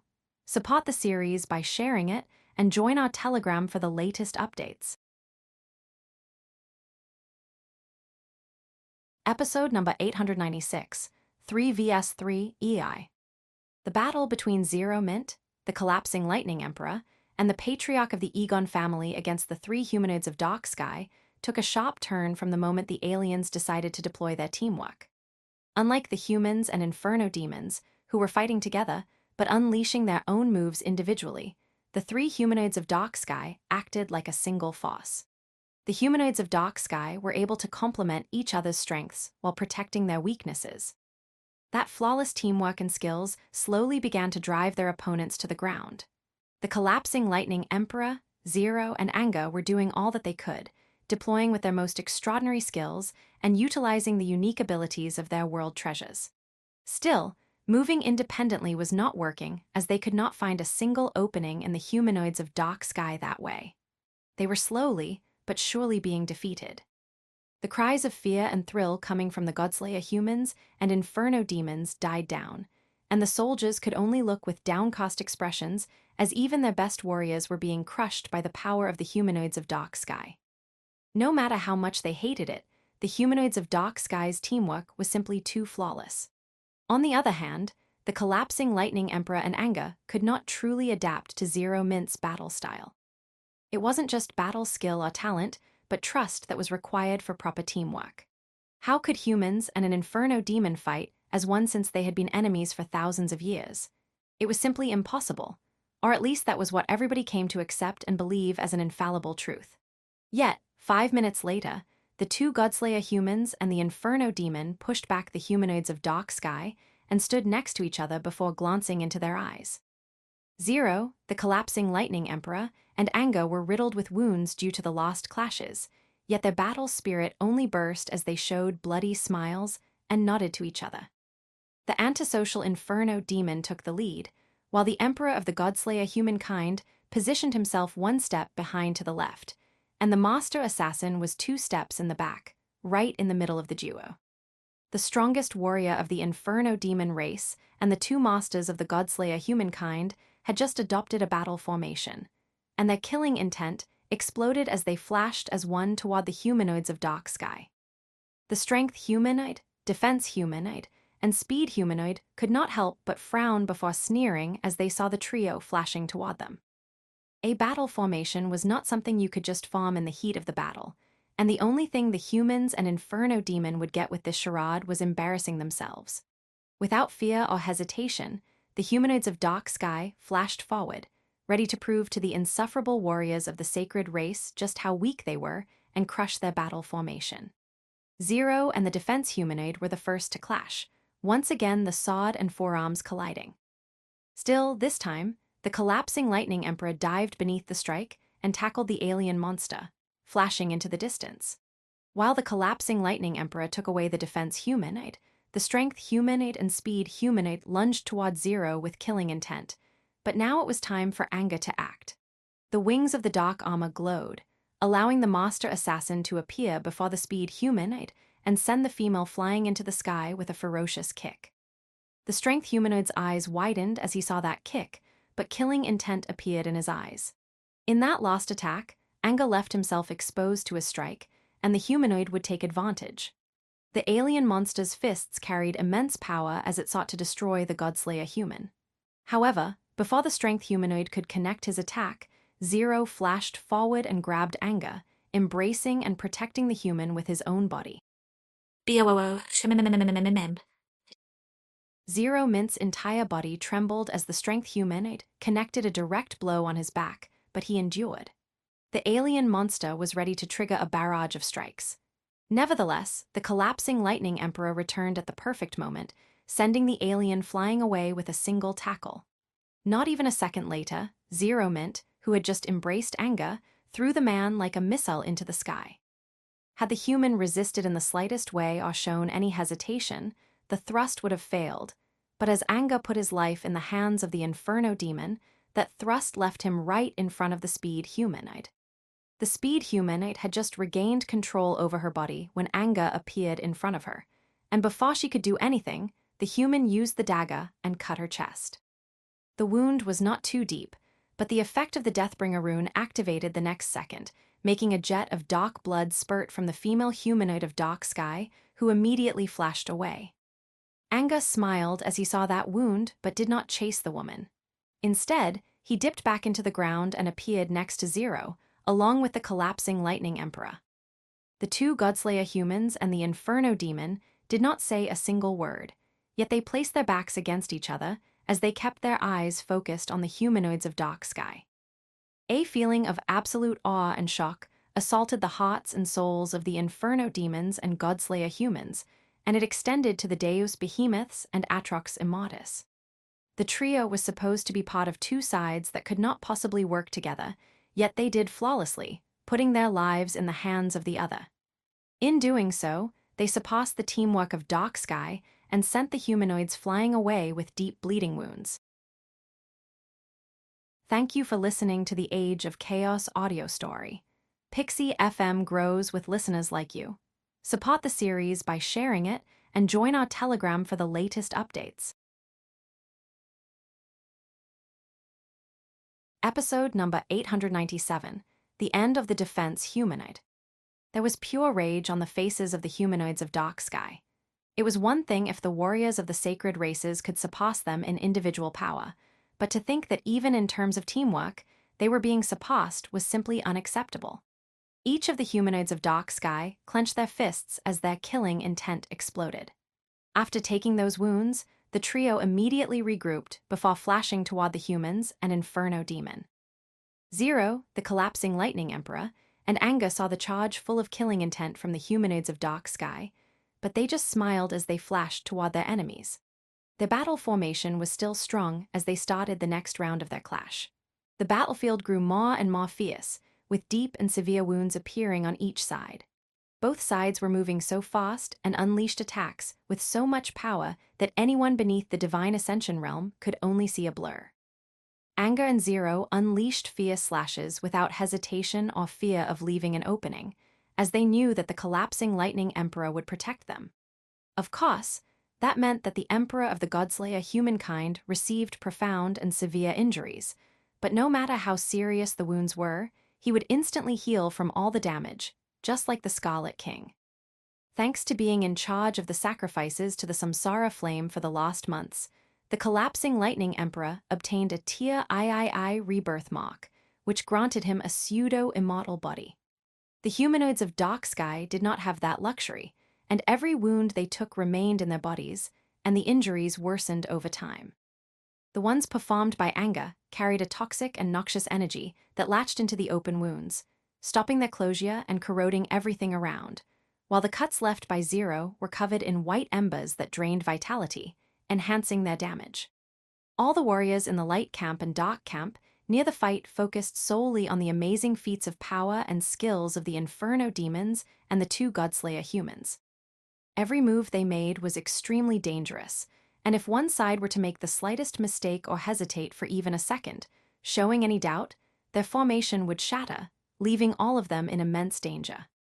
Yet, Zero, the collapsing Lightning Emperor, and Anga were flawless as they fought with everything they had, putting their lives in the hands of the other two without any form of hesitation.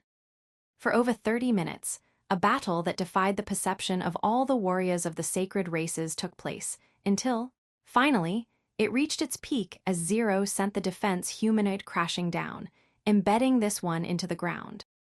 BOOMMMMMMs. A massive explosion that made the earth tremble echoed as the defense humanoid crashed. Before this one could rise, he saw Zero dive toward him, his life force ablaze like a sun, and ready to perform one final sword strike. Zero's eyes burned with killing intent as an ocean of cold white flames was contained around the edge of his sword, and his ego wave burned as he drew the severing concept to the limit, ready to unleash everything he had in the next attack. His speed was immense as he attempted to push his momentum to the limit. Such a rash dive put Zero in extreme danger as he was full of openings, and it would be easy for the other two humanoids to intercept him, but his eyes could only see the defense humanoid and nothing more. A massive figure lunged toward Zero as the strength humanoid intended to intercept that dive, connecting a ferocious blow. Still, just as he was about to succeed, two small daggers pierced his back.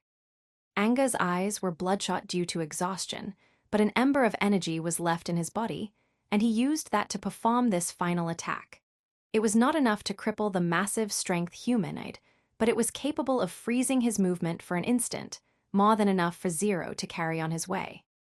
Zero was less than 100 meters away from the defense humanoid, and the intent and determination in his eyes were as pure as they could get as he emptied his mind of everything else but the next attack. However, a massive whip-like arm came crashing towards Zero's face, intending to use the man's momentum against him.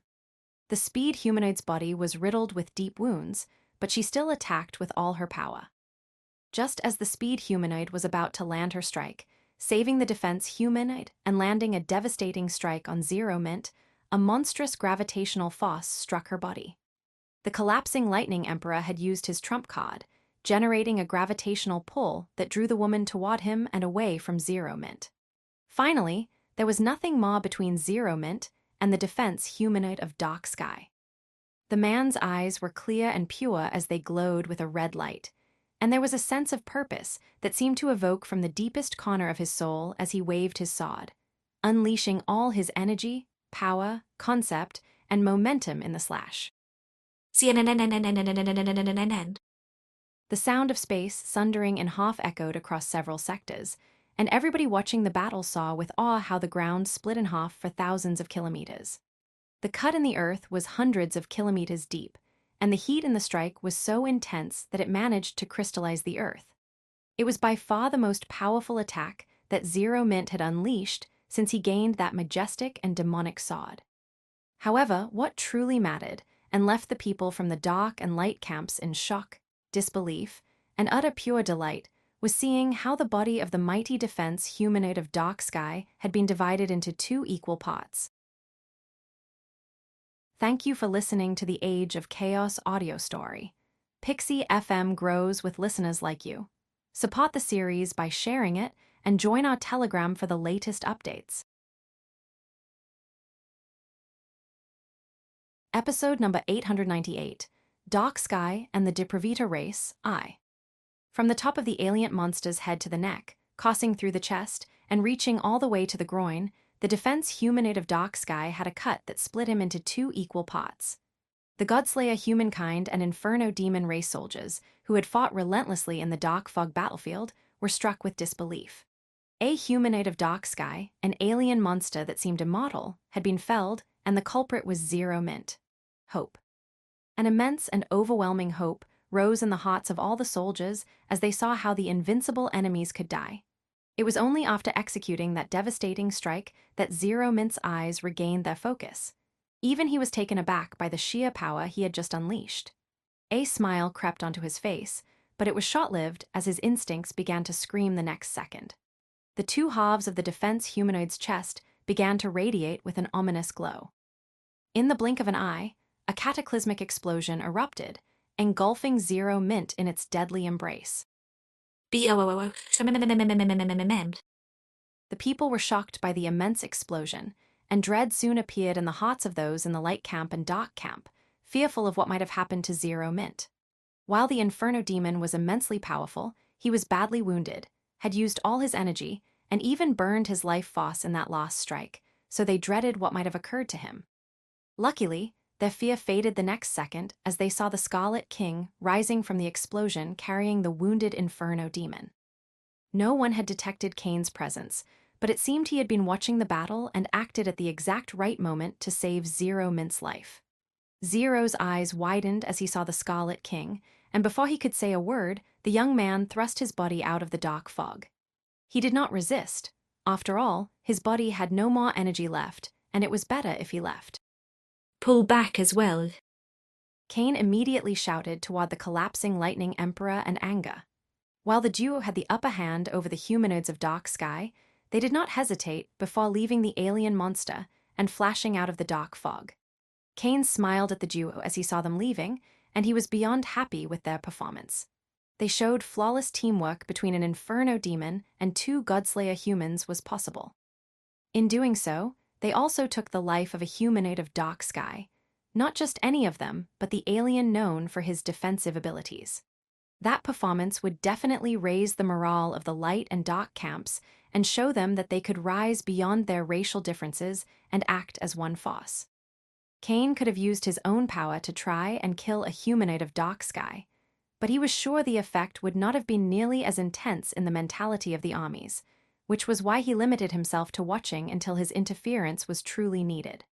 Of course, while the hearts of the soldiers in the light and dark camps were full of delight, the souls of the humanoids of Dark Sky must be full of hatred and rage. The speed humanoid and defense humanoid were still trying to understand what had just happened. They had been on equal ground for most of the battle, and even when losing, there was no danger to their lives, which was why they did not ask for reinforcements. After all,